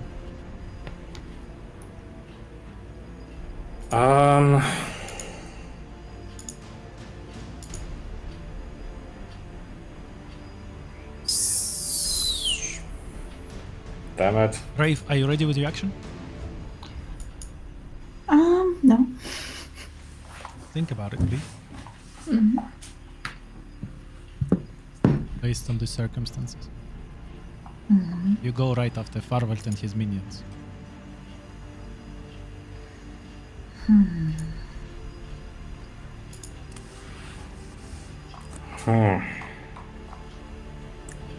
There's so much to read. Oh, you yeah. some time about that. What are you reading? Too much to read. Oh, all kinds of things. Okay, Action economy, damn it.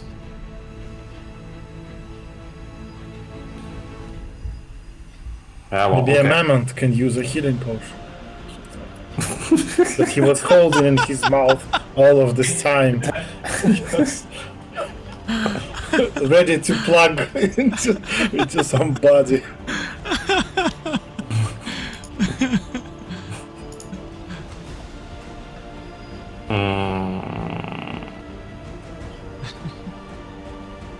Well, that sounds really cool.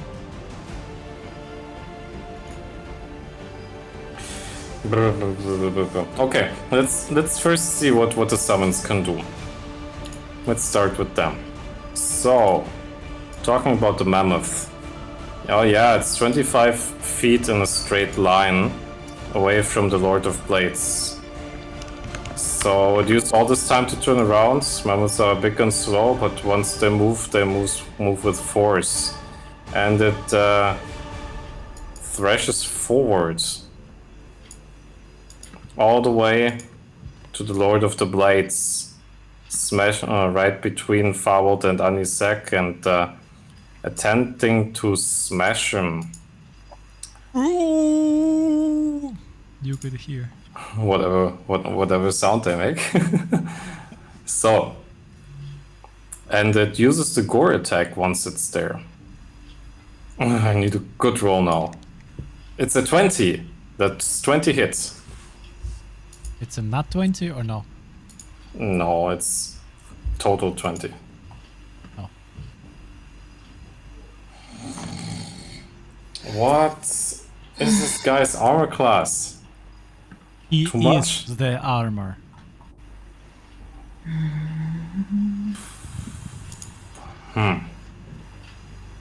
Okay, then I guess Mammoth like uses all the movement to come to the other side of that guy. So there was movement, it was attack, and I don't think it has a bonus attack. No, probably not. No, it doesn't. Okay, that's that. Anticlimactic. But now we have Annie's hack, and Anisek moves into Lord of the Blades, and instead, this time of the multi-attack, it uses the Crushing Hug. Hopes for a good roll here. Okay. Wow, it would have been 84 damage. That's a lot. Why? That's crazy. But it doesn't hit because it's a 13. What? Oops. Well, it's good at hugging children. Yes, that's its primary target. But not really a master of the blade. Aye, okay. Good, so thank you, Summons. Okay, so Farwell then, it's his turn, his own turn. He uses bonus action and drinks potion. Okay. It's powerful potion. It's potion of supreme healing. So that's 10d4 plus 20. No, he gets only 38 healing out of this. This is insane. I see 1, 2, 2, 1, 2, 2, 1, 1. Today is not the road day. Oh, okay. Anyways, we take what we can get. Yeah, and plus he has the 9 temporary HP. Plus, I you forgot feel about that. how your heel, your Achilles heel hurts.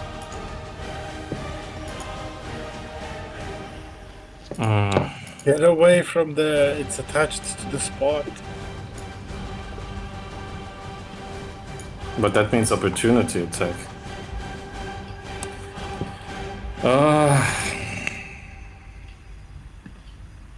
I mean, Farwell cannot see the hound, right? No. Unless you can see invisible creatures. Then you wouldn't know. Any one of you sees invisible at the moment? Not by default. I mean the thing is blind side. Rafe sees. Yeah. Within 20 feet, yeah. Yep. Rafe can see it. Rafe, it gives you very dark memories of the moment when you would try to... And I'm seeing in this Save. moment, right? And you are Meaning, I re-seeing know this where it moment is. right now, yes. Okay.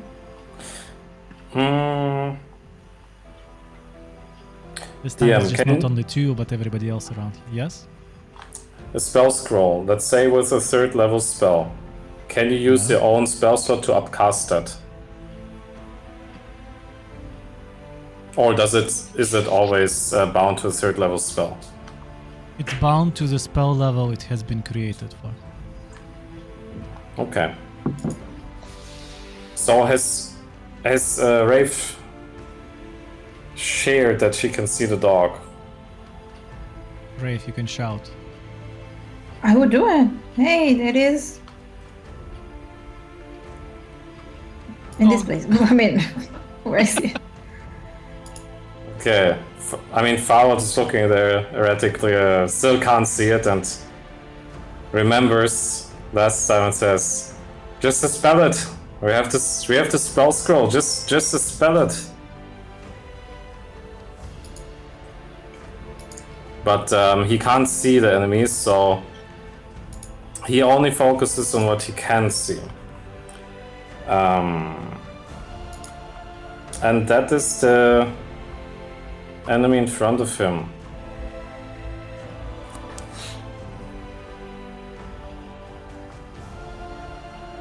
And he chooses to use a spell. And that spell's called Cone of Cold. He targets the Master of Blades. Okay. Go ahead. They're so close to us. It's so uncomfortable. I mean, of course, like it's a cone, and now it depends a bit on the width of the cone. But Fabot would understand if he can use the cone without damaging neither of his friends or summons. Is the space given? I can paint the way I'm imagining it.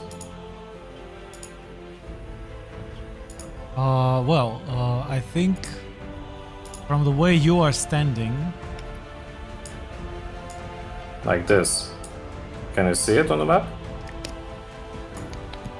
yeah, I can see.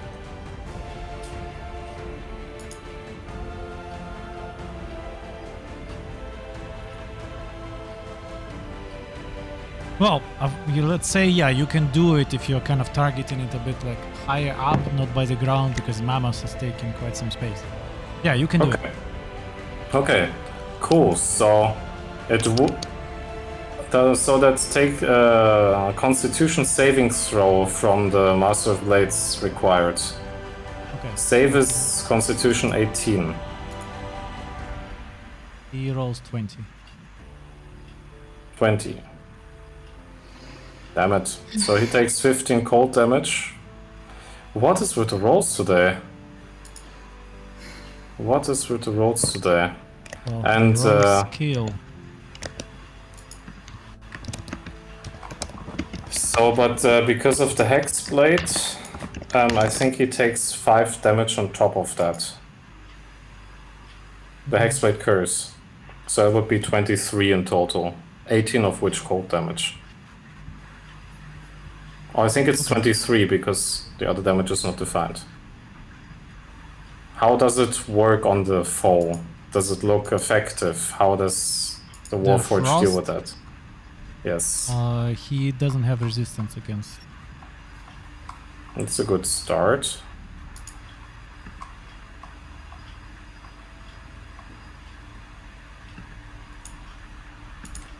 Okay. Well, so much for that.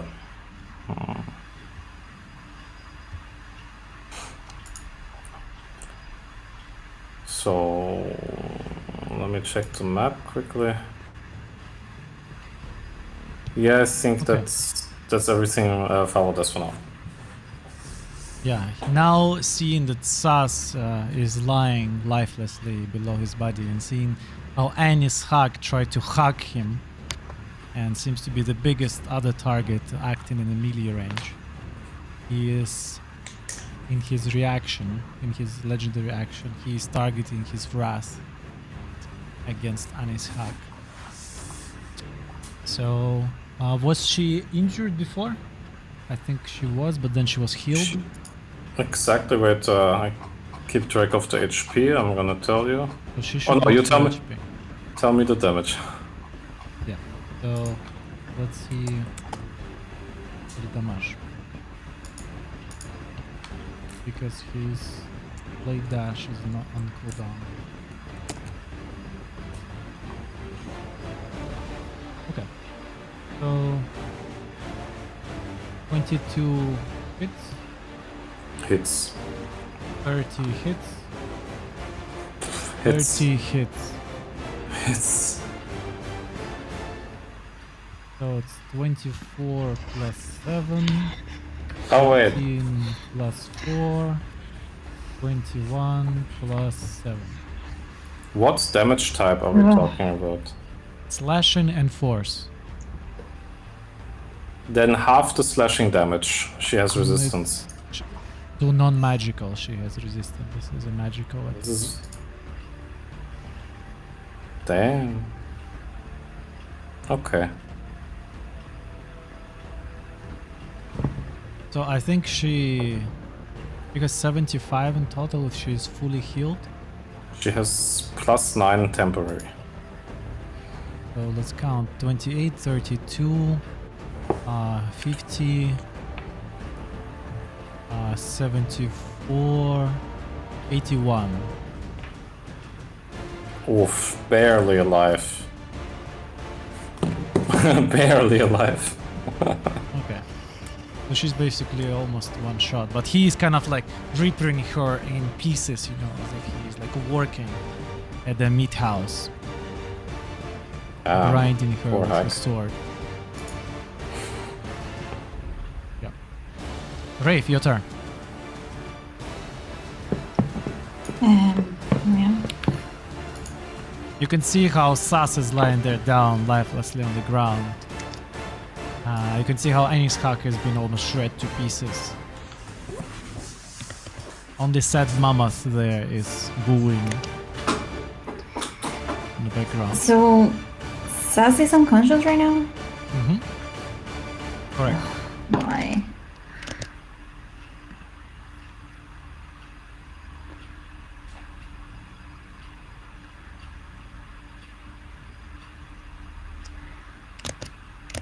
And if I'm gonna feed someone like a healing potion that I have, it is a full action, right? Yes, applying it to somebody else is a full action.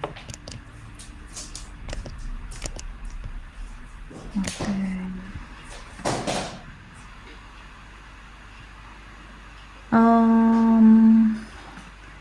Well, can I actually, like, in theory, use the quicken spell again to use, I don't know, like, to cast as a bonus action, a cantrip, and still would have the full action to do something else. It doesn't have to be a spell, right? Correct. Okay. As long as you have sorcery Then- points, you have this versatility. Yeah, still. We just started, right? So there's still some. So I'm gonna use one sorcery point for the cantrip. So let's What do the cantrip? that. Yeah, I'm just gonna use a nice firebolt. Okay.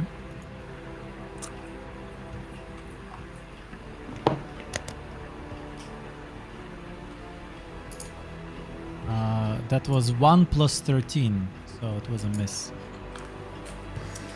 Yeah, pretty bad. Well, guys, you are really on fire today. What's the opposite of being on fire? Being on ice. And who is usually on ice? Corpse. Vanilla. What is vanilla ice? Oh, corpse is in the morgue, but okay.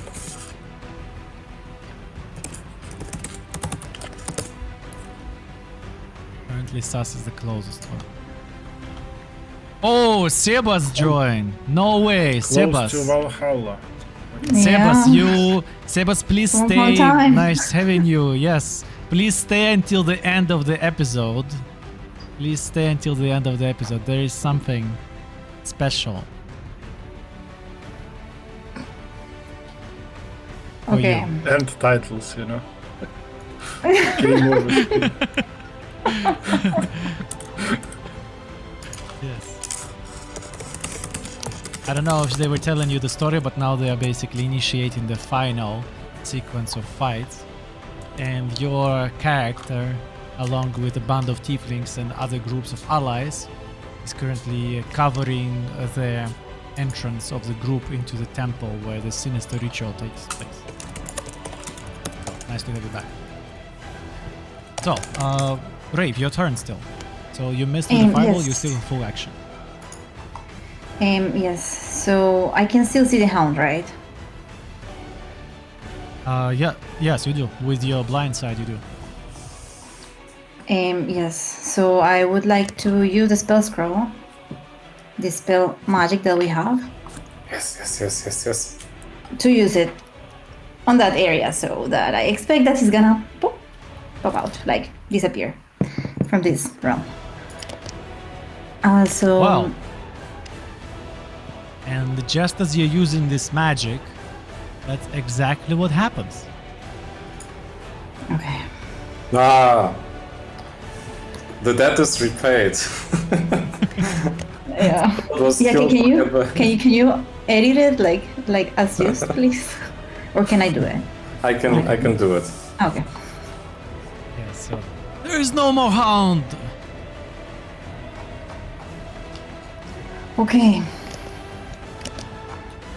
Okay, that I guess is- that's it for me. I mean, that almost deserves like some inspiration or so, because back then, you know, the hounds / Wraith was what killed Fouled, and now she dispelled the hound. It's like But I don't think it was the same It's- type of. It was a little bit different, but it still reminded me of that situation. it was pretty similar, at least in Foul's eyes. But we all Yeah. could see it, right? Like, So that was pretty cool. Yes, I think that's. I agree. Wraith, you get inspiration. oh no, That was a smart move. That was a good move.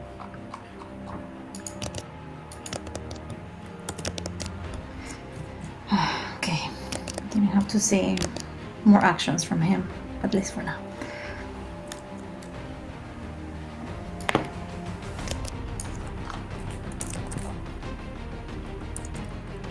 Well, cool, very cool. So that was your turn. He's out of legendary actions, so he doesn't do anything. That's the end of round 2. Congratulations, those who have survived until this moment. Nobody's completely dead, right? Yet.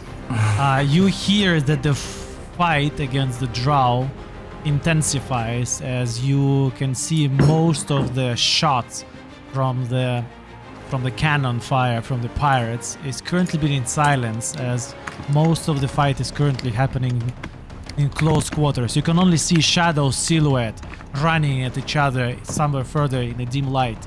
Only Polo has a bit of elevation, he can see better. He can see that using the shield wall formation, they're able to dispatch 2 of the drow commands, as some of the drow warriors are still staying there fighting to the bitter end. Aima looks injured but still alive and well. And he's currently receiving some healing as well as protective magic from the mages from the university.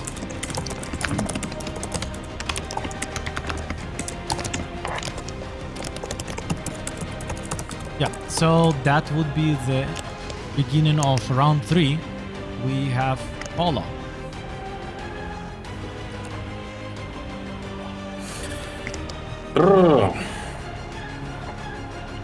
Okay.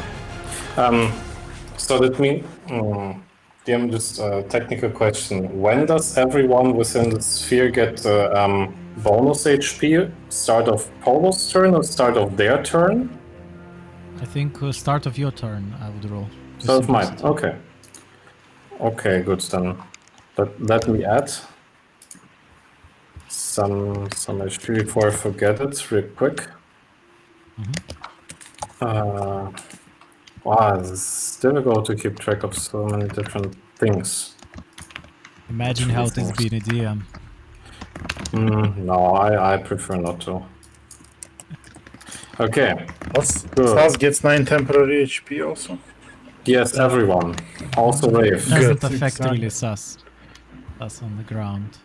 I think he gets temporary HP either way. I mean, he maintains doesn't- unconscious, right?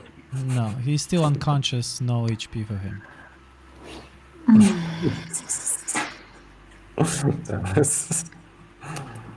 Okay. Okay. Polo's turn.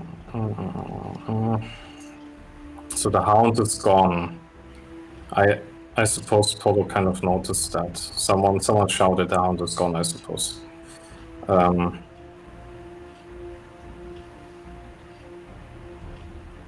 Okay. Polo's being degraded to a pure healer. So, Oh yeah, I think it's a promotion. I mean, it's like you're trying to out-heal the damage that's being output, which is technically impossible. So, anyways, Polo uses his bonus action to cast a spell that might seem very weak, and it costs him 1 spell slot of first level. But it is What could very, it be? very helpful in terms of action economy. What would it be? It is a healing word. Let me try to cast it and find it. Okay. It is very weak heal, but it's actually not max heal, but pretty much. It's 8 heal for Sus. And he comes back to consciousness. Yes.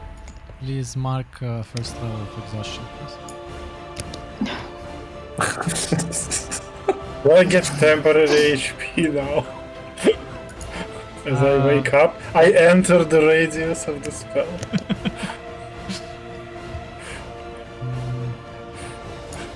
What? Okay, yeah, let's say it works Okay, now. okay. As you got back into consciousness, you get temporary HP. Okay. Level of exhaustion. Okay. So wait, can someone remind me what is the... I know this guy's legendary actions. It means he can act on everyone's turn, basically. In the end of Sus. any creature's turn, yes. Sus is not safe. Stay down! I could say. Why do you stand up, Mr. Anderson? Huh? I'm just quickly checking the spell scrolls. It's so much to keep track of. Oh, but you used your action, bonus action. That was... No, not the action. It was just the bonus action that was used. Okay. Well, you can do that. Mm-hmm. Sas, I hope you prepared with your stuff. Remember, you have 1 level of exhaustion, you're no longer raged. You're still under the effect of heat metal.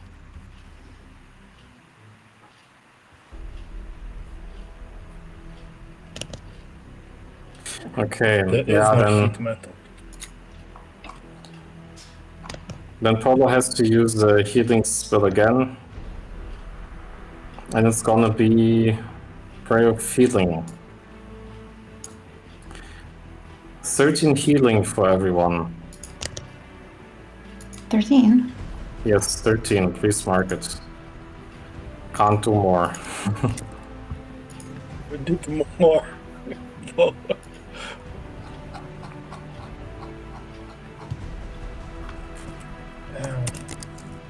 Did you have some kind of like a healing aura that will auto-heal every turn? No, it doesn't. It consumes a bonus action, otherwise I would have used it, but we need the bonus actions. Okay. So that was Polo's action, Polo's bonus action, and now let's see, does Polo feel good where he's standing? Nah, Polo wants to move a bit. Polo wants to move... Okay, I'm just gonna move Polo a bit on the map, but we can go next. Like this. Cool. So, as you change your direction, quite in time, I must say, this is where you can see him, his back, again emanating this heating, repulsive imagery, as he again narrows down and tries to go right through the hag using his blade dash, with those standing next to him. So, Arvold, Anishagen, Sath. Oh no. Paula, can you remind me if Shield of Faith work if the creature went unconscious? Of course. So the condition, the ending condition is either time, 10 minutes, or losing concentration, but since it was a glyph, the glyph, so no one is holding the concentration. So the only ending condition is time. Just can be unconscious as many times as he wants. Well, as long as he doesn't fall. It has other consequences, right? So it's 20 to hit only. Only. Yeah. So Farwold is unaffected. Yeah, so Farwald and Sas have already seen this move in action, therefore they deflected. As for Anis Hag, he will be taking some damage. That makes it 22 damage. He's still alive. Oh my god. This passive here temporary HP is so good. So that was his turn. Sas, your turn. That was his Yes, action as a legendary action. Yeah. Bonus action blink. So the SAS will disappear and appear within some range. 10 60 feet. feet. What? 60, What are you 60, 60. That's not a blink spell. Betrayal! That's a special blink. Alright. But that's good for us, I guess. Here, it looks like a good position. Yeah, that's on top of one of the... So I have the height advantage, though I have an advantage on all the attacks. Not really, but okay, continue. And I have advantage on a first melee attack. Is throwing a sword a melee attack? I think you just answered your own question. No? Damn. Just wait a second. Tactical recalculation. Okay, this one's better. Okay, then the SAS realizes his sword was blessed by the Koso, and he's gonna throw his flaming sword / axe. As Siba says, at it's the- over! The Blade Master, the Lord of the Blade. I have high ground, yeah? Basically, yes, that was the. Melee fighter But with then high SAS ground. realized he's too far, and he jumps down. After screaming that he has advantage. Shotgun on advantage. Shout, let's believe in see. it, yes? 28 to hit. It hits. Okay. Ooh. 13 non-resistant slashing damage plus 100 burning sword fire damage. What? No, I mean, Yeah, but it's a heated metal sword. I don't know. Calculate some fire damage. Heated metal. there's a cantrip called Burning Blade, I think. It's like It gives an idea for damage. Well, it gives... it's even more heated than before, yeah? and it doesn't come back. That means it stick right into its chest, and it's heating up now. The guy. Did you It's just stuck not in the guy. you just lose your sword? Well, it didn't come back means it's stuck in the enemy, somewhere. Ah, okay. I thought that means you lose it and you get, like unattuned and shit. No, it was attack. It did the damage, and it got stuck into the dude. So that was bonus action, Sas, movement. And I would like attack. you to roll me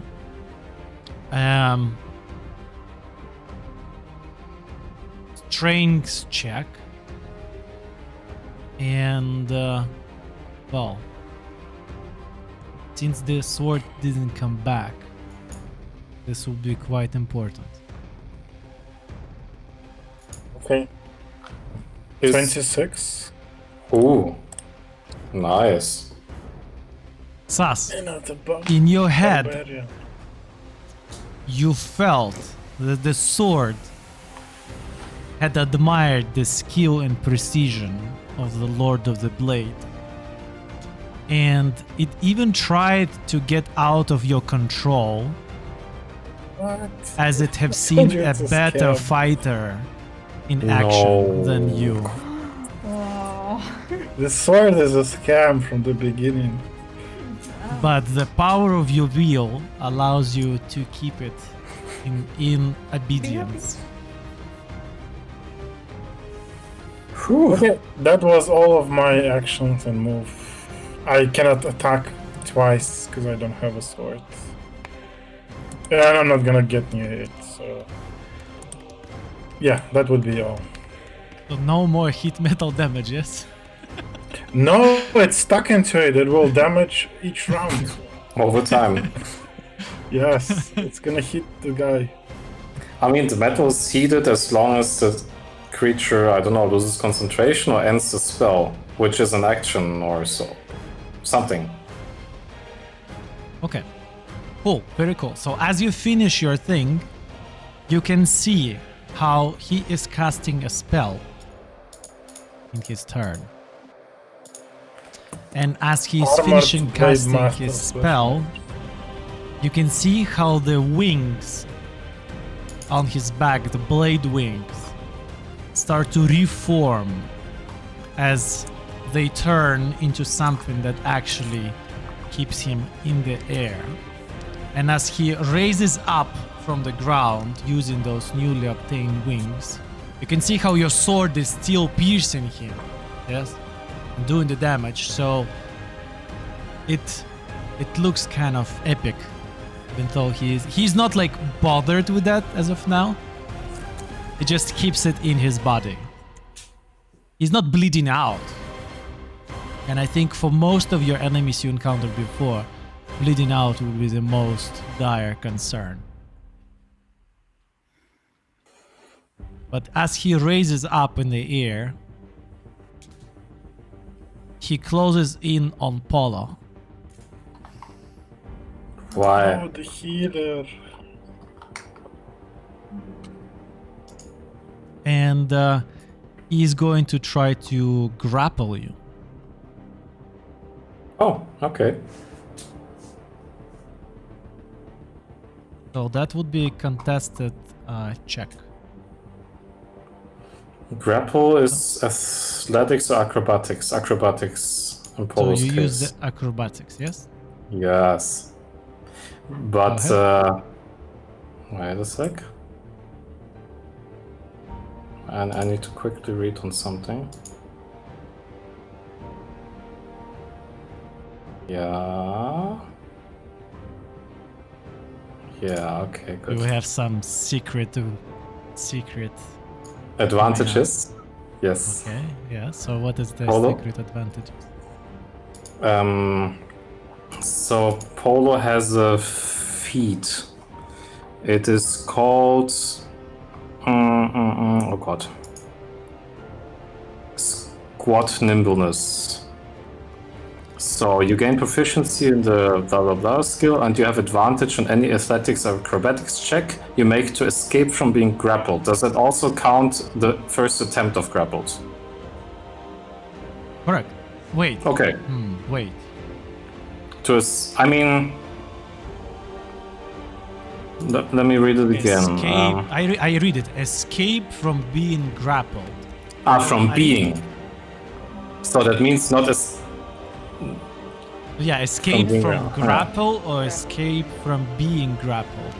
I think that's a language question. He's You can going to understand be it grappled. both. Yeah, you can understand it both as already being grappled or to be grappled. So Polo's a very, very nimble guy, and he's small. Okay, I would rule that it would act also on the attempt to grapple you, because you're a smaller size creature, and you're halfling, Nice. and you are quite full in your dexterity, and also you are in the air, so you're flying, flying cleric. So I think I would rule that you have advantage of. Nice. So it's Okay. then please roll for me acrobatics.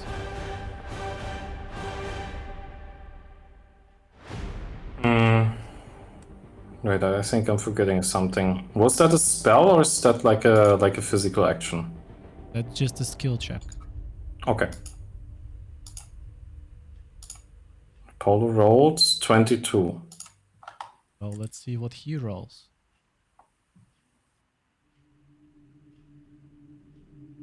He rolled 2 plus 11. You failed. Haha. So yeah, his grapple attempt was unsuccessful.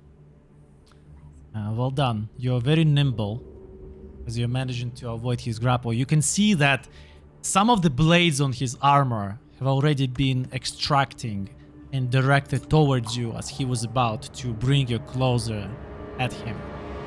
But that wouldn't be really a hug full of love that hug can do. This would be more piercing. Those blades hug. Scary. Yep. And well, that was his legendary action after Sas. And now it's his own turn. So One question, DM. Go ahead. Did he move out of the range of other people and cause opportunity attacks? He from moved. the hug, yes. From the hack? Not from Farwald? No. But Farwald was within melee range of him. Of him, you were within 10 feet of him, but not within 5 feet of your own melee range. Right, the last one was the ranged attack from Farwald. Okay, right. I skipped one turn in my he mind. was Okay, using so his blade dash, so he can move at bigger distances. okay, so opportunity attack. That means no multi-attack and just one attack. Is that correct? Yeah, just Okay. pat him on the shoulder, yes. 15. Nope. Damn. Okay. We tried. Okay, as he flies at you, Paula, and he was trying to grapple you, now he's also initiating a series of attacks against you. Run. Fly away, man. So, Do you have any concentration spells, just as asking in No. advance? Nothing. Okay. That's 19 hit. Oh, wait. I'm going to check. No, it doesn't. That's 28 hits. Let me check reactions. 26. Technically, this would hit. Wait, one sec. One question. We are being in dim light. Doesn't that give the attacker a disadvantage? No. Okay. Then. Why did so you far, decide so- that for him this is a bad terrain to fight? I didn't guess so, but I just want to ask, just in case. Okay. So both So attack yeah, hits, basically. you get 2 attacks. Mhm. So it's 14 first and 7, so 21 from first.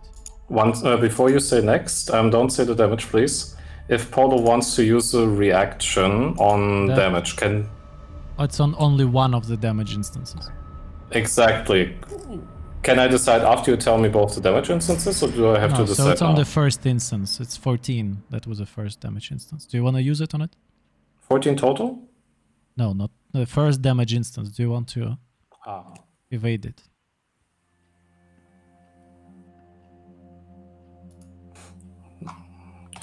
Um, 3, 2, 1.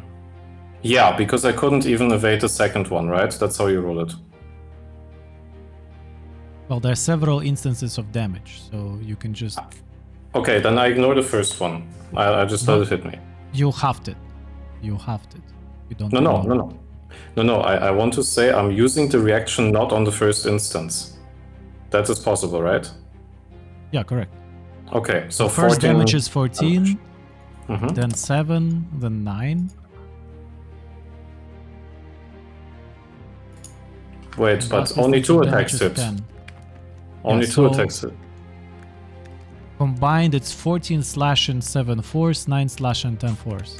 So 21 damage in total from first hit, 19 from second. So 21 you half, okay. it makes it 10. Wait, 10. Okay. So 10 plus 19. Okay, got it. Yep. Deducted. So I see you deducted 10 and then also deduct 19. The math was a bit crooked because I deducted 14 at first, so I had to... You have temporary Back. HP? Yes, it was 27 by now. Okay, cool. Yeah, then he is done attacking you as he used his moves at you. Farvel, your turn. How high is the Lord of Blades flying? He's on the same height as Paula, so 30 feet above the ground.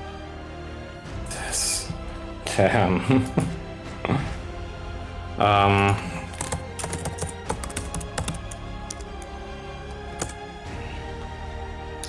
Okay, so maybe it's time for the Entangles. No, not Entangle spell. What was it? Earthbind? Need to quickly understand how it works if I could use it. Strengthening.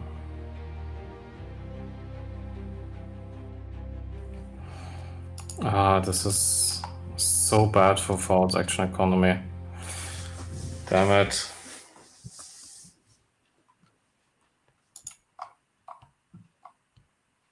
Okay.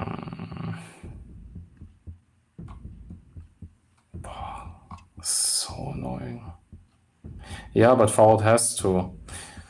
Okay, so then Fallout uses his action for a spell scroll. Okay. And the spell scroll is Earthbind. So he chooses, of course, Master of Blades and yellow magical strips of energy loop around the creature. And now it's a strength saving throw for the creature. So what's your DC? DC of Fallout in general is, it's 18. 18 strength. So DC 18 strength.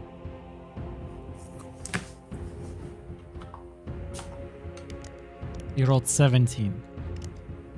Whoa. Yes, Well, he's on the ground. He's on the It ground. looks like the rolls are getting back in your favor.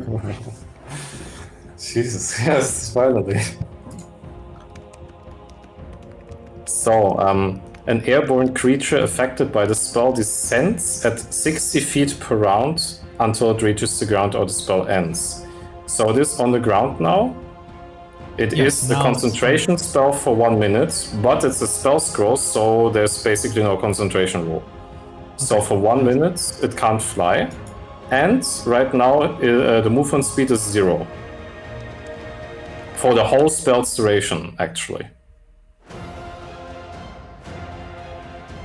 Line speed. Fair enough. If it has different speed types, then yeah, only the flying. Okay, cool. Very cool. Okay, so That that was the spell that you had in one of the stuffs since the beginning of the game, and we've never seen the spell in action. stuff? Earthbind? Where? Yeah. No, it was the blinding, right? It was the blinding against flying enemies. I think Earthbind as well. Who had Earthbind? I never heard of. Nobody had it. Okay. Okay, anyways. Fallout still has more things he can do. Pavel just saved Polo. Not just Polo, I think this... So the thing was Fallout needed to do this, otherwise no one can attack this shitty thing. Except if they range.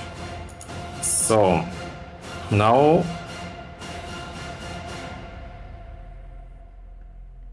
Okay. Forward. I have a question, DM.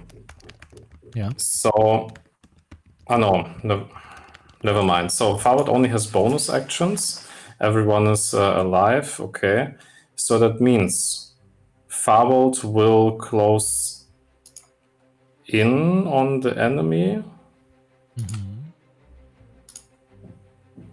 How will he? Yes, like this, like shown on the map from this side. Okay. And he will use his bonus action to...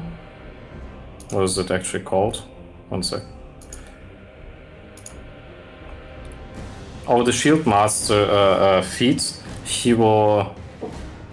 Oh no. If you take the attack... No, forward cannot use that. Sorry, he didn't take an attack action. Then forward just uses bonus action Banishing Smite. Are you a paladin now? What kind of smite is that? It's a Banishing Smite. It's a Warlock spell. Okay. But for now nothing happens because forward cannot hit the creature within his bonus action.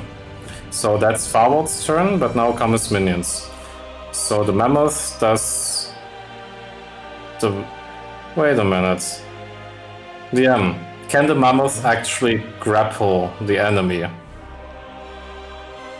Of course. It has the trunk in use. It is a huge beast. Does it get advantages on grappling? Well, it generally has a high strength skill. If it has specifically indicated advantage on grappling, then it would. Other than that, it's just big trunk. Okay. Okay, so it just closes in and uses the grappling action. So how does this work? What's the mechanic? It's a strength contested check. So you go strength. 27. It's a crit. Why don't I see it in the chat? You don't see it in the chat? It's in the rolls. It should be a crit, right? I see. It's green. Well, only crit can save him from that grapple. But will he even attempt? That's an interesting thing.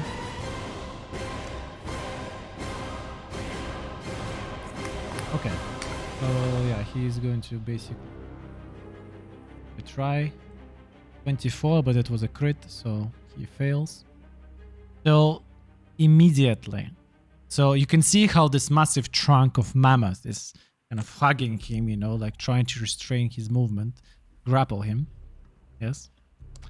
And you immediately can see how those blades out of his armor, they are being retracted in and out fast as your mammoth takes 35 slashing damage immediately. What? 35? Damn, okay, that's brutal. It's good no one else tried that. 35. He tried to do it on Paula. Paula avoided that. Okay, it's not as bad because it barely goes through the temporary HP the mammoth built until this point. For this time. Okay, fair enough. Deducted whatever HP was to deduct. Okay. Temporary HP do not stack. By the way. Huh? They don't? But for now, we're going to just continue as is. And Sergey, you were quiet about this all this time. Well, I never stacked. What do you mean? I only had up to 9 each round. Okay, That's it. okay, it's fine. Yeah, we had Okay, you're fine. the spell. I thought the spell's so good. It's not so good anymore. That's not so It good. was restarted again, right? It's always No, 9. no, no. Always 9. Always 9. Yeah. They even don't stack from different sources, unfortunately. So you cannot have 3 different spells giving you 3 different types of temporary HP. Yeah. It's not very good. Why do I even bother for temporary HP then? Okay. But this one... So should I... DM, should I treat it as if there were a max of 9 temporary HP this time? No. From Okay. from on, not from now. Okay, good. Got it. Okay. Good. So now it's Anisak's turn, right? Yes. Double grapple? Double It's grapple. grappled. So it has now... It's restrained. Disadvantage, right?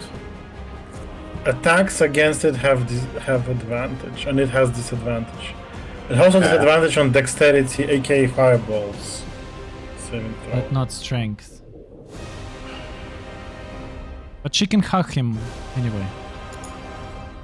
They can But make her why- nice. So does it mean, since the target is already grappled, would it be an auto grapple from the hack? Usually it has a DC. I mean, he's already restrained. He's grappled, but not restrained. Okay. Grappled Okay, gives then never restraint mind. immediate. Then never mind. Not using the hug. Okay, I'd rather have advantage on the attacks. grappled.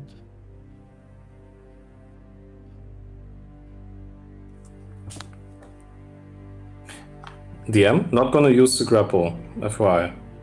On whom? Or on the No, no. Anis hug? Okay. Not using it. Just the Anisak is attacking with advantage. It has multi-attack, so I'm gonna do bite twice first. Does 22 hit? 22 does hit. But let me see, maybe the second one is a crit, but it's not. So I think it was 11 piercing damage, but let me quickly check in the channel. It was 11 piercing damage indeed, yes. Then 26. Okay. Then there's another 13 slashing damage.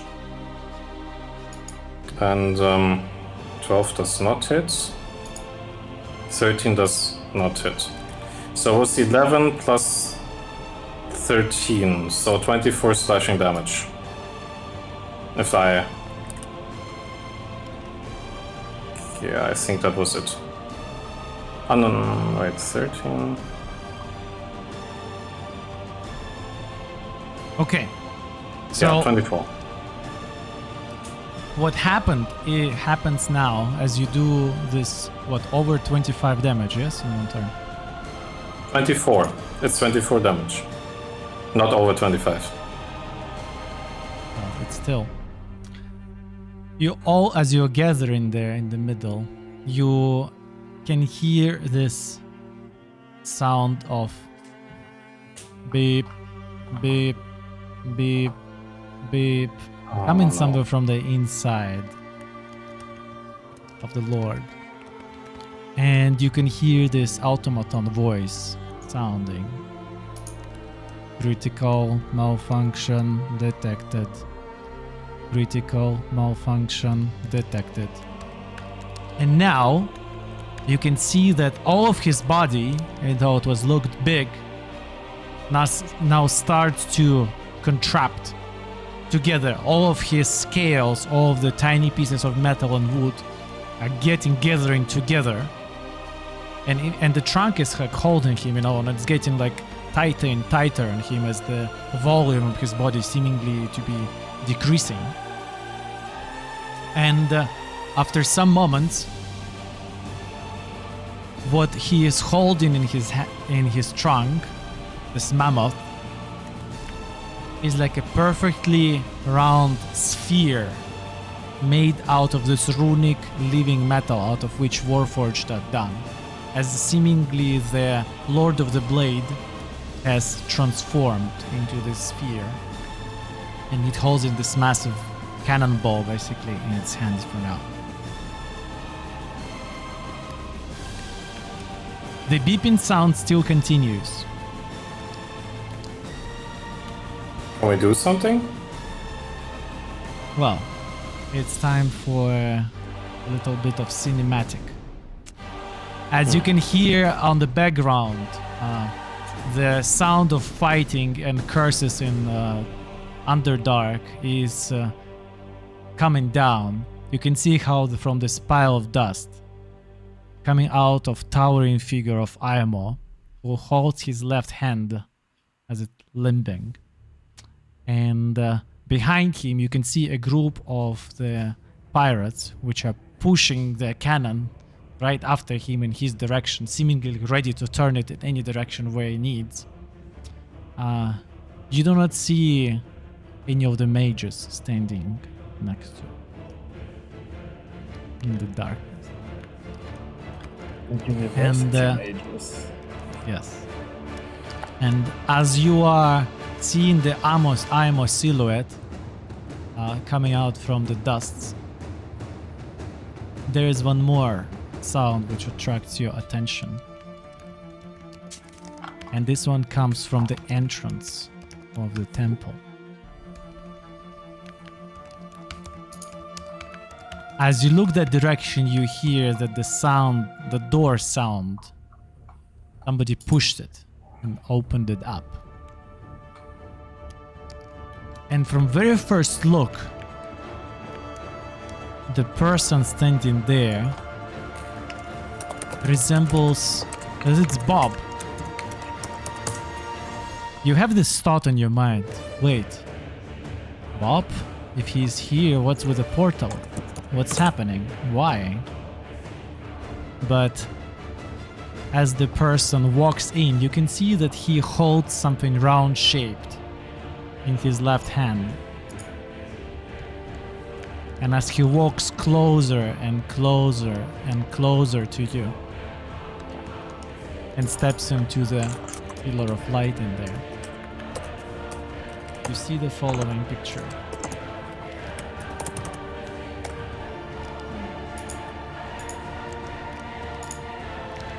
You can see the maps and lore.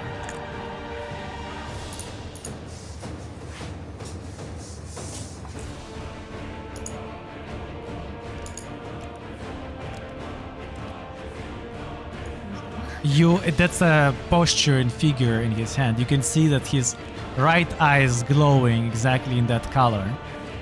And as he raises his left hand in front of you, Rave, you can see a beheaded body of Sebas, a beheaded head of Sebas Epicus in his hand.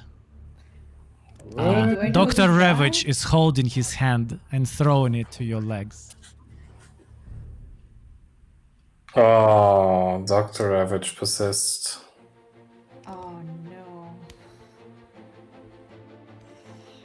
I suppose. Wait. We left Dr. Ravage on a water. Against His Highness. Yes. Yes. But the Sebas was on a first. Yeah, I don't know. I guess maybe he continued and he found the rest there and that was it. So maybe that means the whole first and the second stages they all lost, right? Maybe. Probably at least the first. Yes. So as this happens, he just gives one phrase directed to you, Sus. I've been holding with your bullshit for too long. The true master opened their eyes to me. Oh, you didn't pay him enough. He was a spy all the time.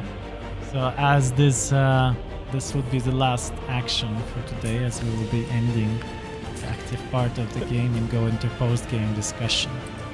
Sebas died. Yeah, I just need his body parts. So Polo would like to do something, if still possible. And that is No, no, not talking about Sebas. Sebas is done. But the mages, he wants to revivify them if there's still time.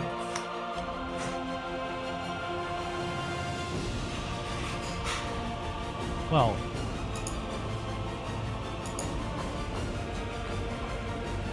you will need to get to them first. The bodies. This is just was the cinematic part. Yeah, you can do Okay. it as first action in the next game. For that, you can write Okay. it down that you do it. Okay. immediately. Mm-hmm. And well, Sas, do you understand why? Write me in private if you understand why.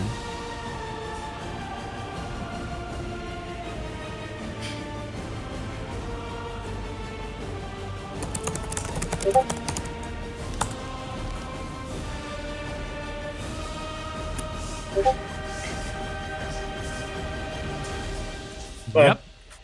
But That's the exactly Sebas was correct. on the first floor. What about the dragon and all of those stuff? Well, this you don't know yet.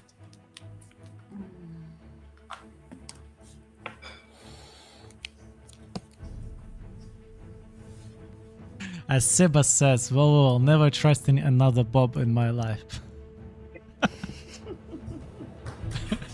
Well, this dude was wasn't a Bob specifically. His nickname was Dr. Ravage, but he was a protege of Sas, who was a protege of Bob, somewhat.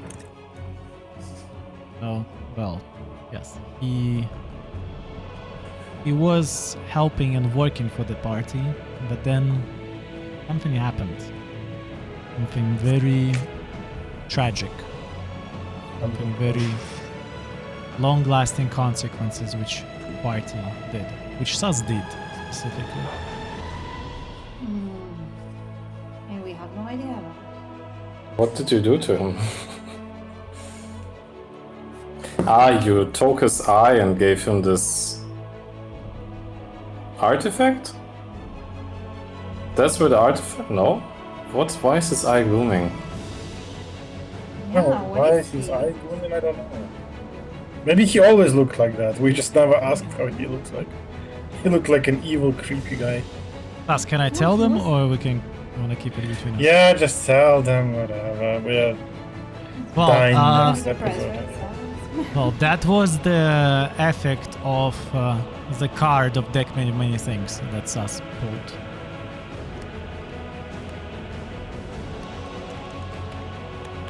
Which he never told you about.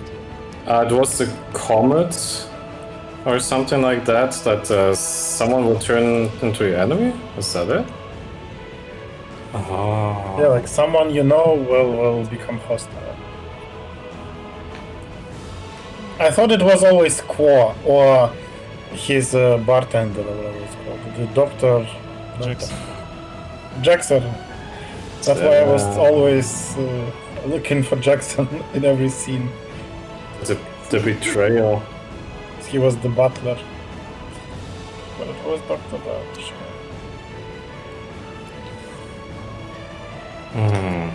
Well, at least he's only 7th level wizard, right? Yeah. Or is he? No. He's the next enemy now. Oh my god. What happened to our dragon? Yeah, it makes no sense. Like, how did he get Sebas? Well, The dragon can't be dead, come on. Too We left powerful. 4 squads on the first stage instead of 3. Plus the damn There was- dragon.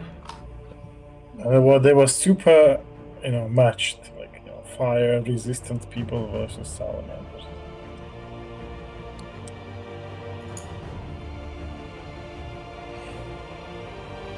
Well, let's see. We'll find out about that, I suppose. Yes. Of course. Undead dragon to fight? At least dragon didn't betray us, you know. It could have been a dragon. You know, one creature you know becomes hostile. One creature you know. It could have been any of us, like. It could have been. It could have been the Duke, you know. Yeah. I know. Sas never met the Duke. That's good. Sas never met the Anyone Duke. sus knows and would be on like neutral/good terms, yeah, that would apply to those. Yeah, it would be anticlimactic if an enemy turns into an enemy. Okay, got it. Sebastian says, makes sense. Tragic and the Power Rangers go hand in hand. Yeah, but Sas will use his diplomacy and you obtained crown of something. Plus almost So, lost his sword. There was a backup. There was a secret chain attached to the sword about which DM never knew. So as an action, Sas could have pulled it aside. like basic equipment rope, or Yes. Just in case it doesn't come back. That's interesting though. It just, I think it like the first time it never came back. Like all the fights, it always came back. Like all of them. Because I have like +7 on athletics and it only needs 15. And I rolled 6 this time, I think. Yeah. So it's like, Oh, but But, the I mean- rolls today, huh? Oh, the rolls were so bad. Supreme Healing Potion giving potentially 60 only gave like 30, and 20 of those are fixed. So sad.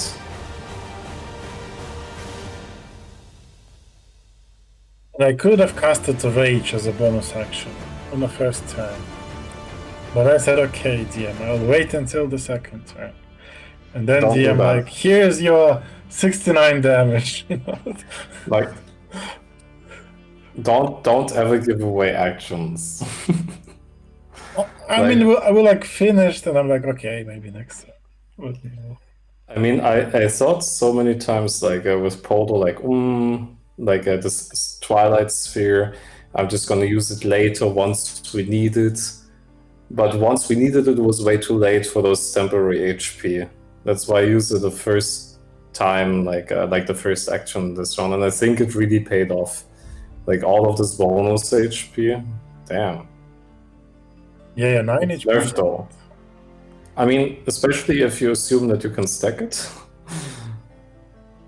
Even if you don't, if you have resistance, then it's like, you know, already 18 HP, you know, resisted to 9, and then this 9 is eaten by temporary HP, so it's really good. And it makes Polo fly all the time, technically, because it gives dim light, right? That's a good thing. Yeah, but this dude, is he gonna explode? Are we gonna do something about it? Yeah. Most likely it's gonna explode. I think that's how these Warforged work, right? You will have to We see. never fought, really. We have to ask someone smart, and who's smart in the Yeah. party? Because there was the whole plot arc about Mages. Warforged, remember? But We never learned about that. They never did that before. well, there's always will Oh. be something that they never did before. Never encountered a Warforged with legendary actions. This is really tough. Like, this guy almost uses no magic, which is what we equipped for, at least partially, because magic hurts, but he just doesn't use it so much, except the Hound, which is not magic because it's piercing damage. Oh man.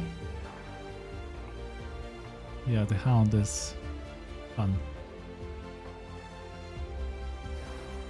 I don't think there's because- even a way to get rid of it except the spell, right? Yeah. just forever there. I Yeah, mean, Yeah, so within that was a range. smart play, very smart play. So if yeah, panic each of makes us you casts a think. hound on electrolyzer. Suddenly there's a 4 hounds he cannot dodge. That's the most crazy part. You can't dodge this, and damn. You need that scroll, yeah. I mean, I guess you can dodge it with like counterspell would dodge it, for example.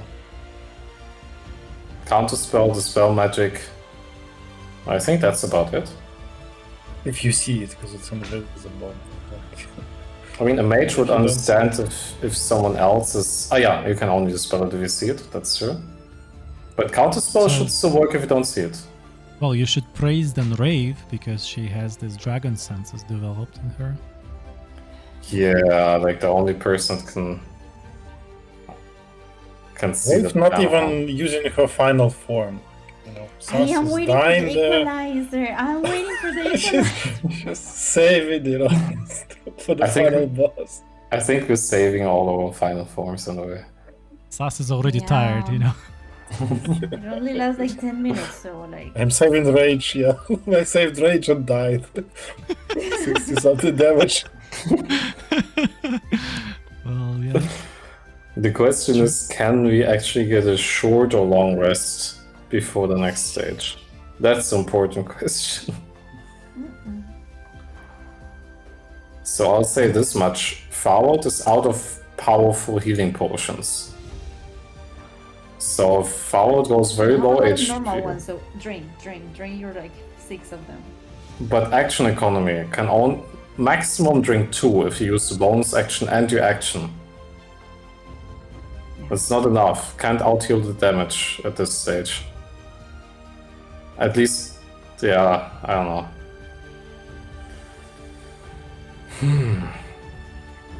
And Shield of Faith, the rune was very helpful for us. I think it was like 2 critical attacks that missed. So remember, we have Shield of Faith spell scrolls. They work the same way, unless they They're take you in super good. action. But We used to have potions, like Shield of Faith potions, and I was trying to make Rave make them. They were super great. You just drink the potion and you plus 2 AC. That's it. that is even better because if you use it on yourself, the potions. Yeah. Really? Rave has. This is so much better because they only require bonus action if you use them on yourself instead of an action. Yeah, you just drink it. So like, we used them a lot long time ago, but Maybe you want to give one to Sus? Yeah, I mean my armor class is pretty low, but Yeah, it's I'm not gonna strong, help so you. they're not really attacking me directly because they see that I cause some damage, but they didn't like the damage from Sas. So I think we can share. Yeah. You could also give one to Farwold if you want. Farwold would become very untargetable. Like Farwold would climb to 26 AC. it's a lot.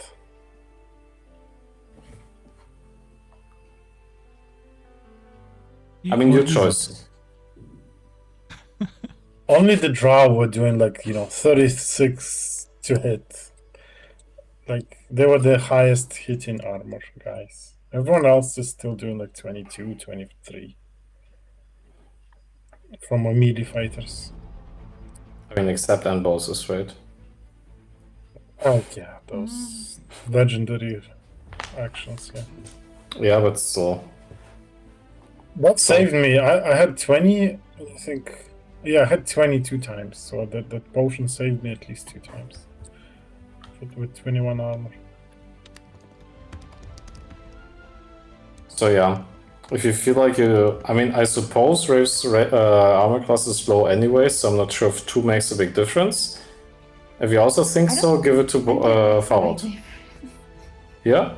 Okay. I mean, I have 15, right? 2 more.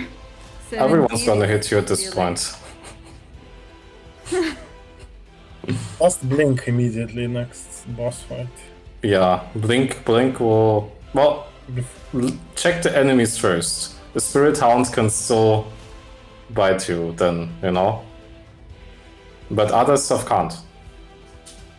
So situational will be very good.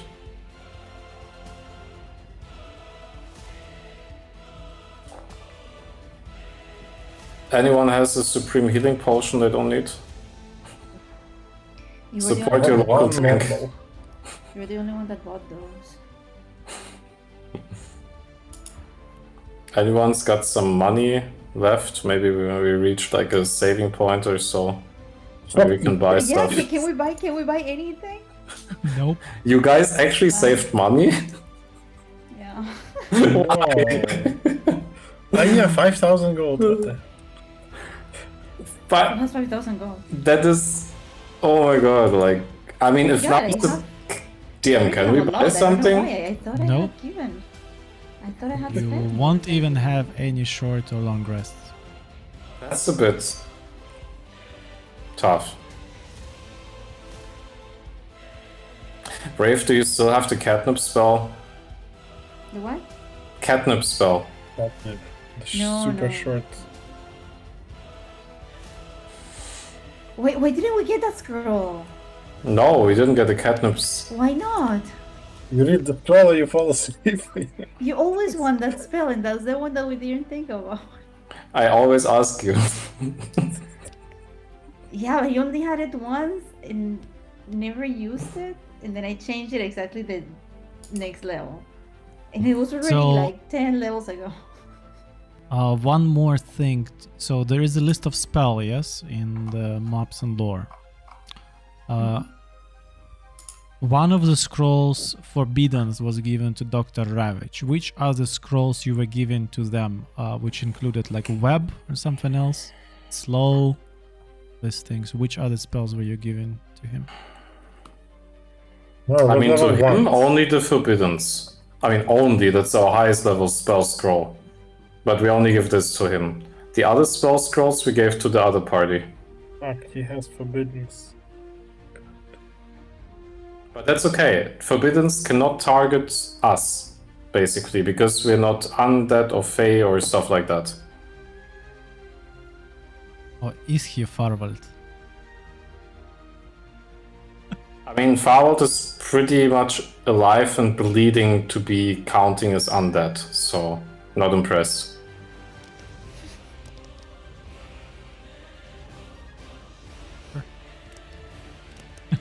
Sebastian Also- says, should do a crowdfunding for a potion.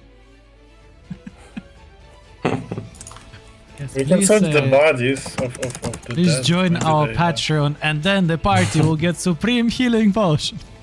Yeah, we No, can still loot. they will We not. can still loot. Huh? Okay, so here's the thing. Mr. Ravage is enemy of Sus. That is clear. But that does not mean that he's enemy of the whole party. Let's see. And the Forbidden Spell, he needs Wait, 10 wait. minutes to cast it. What is Rafe saying? We will see. Ah, so your dead brother doesn't count, yes? Ah, there's some peace. Ah, damn. Maybe he found the head and just brought it to you. Oh, I don't think there was exactly someone that could have done it. Okay. It's fine. We have all 20 charisma. We'll convince him back, you know. What is this deck of many things can do versus 3 people with 20 charisma? If you guys can make... What deck of many things can do? Well, Can try to charm him.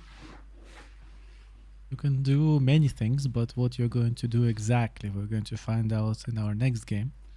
As of now, I will be stopping the stream. I want to thank everybody who joined us. Thank you, Sebastian, for joining us finally in the season finale Yes.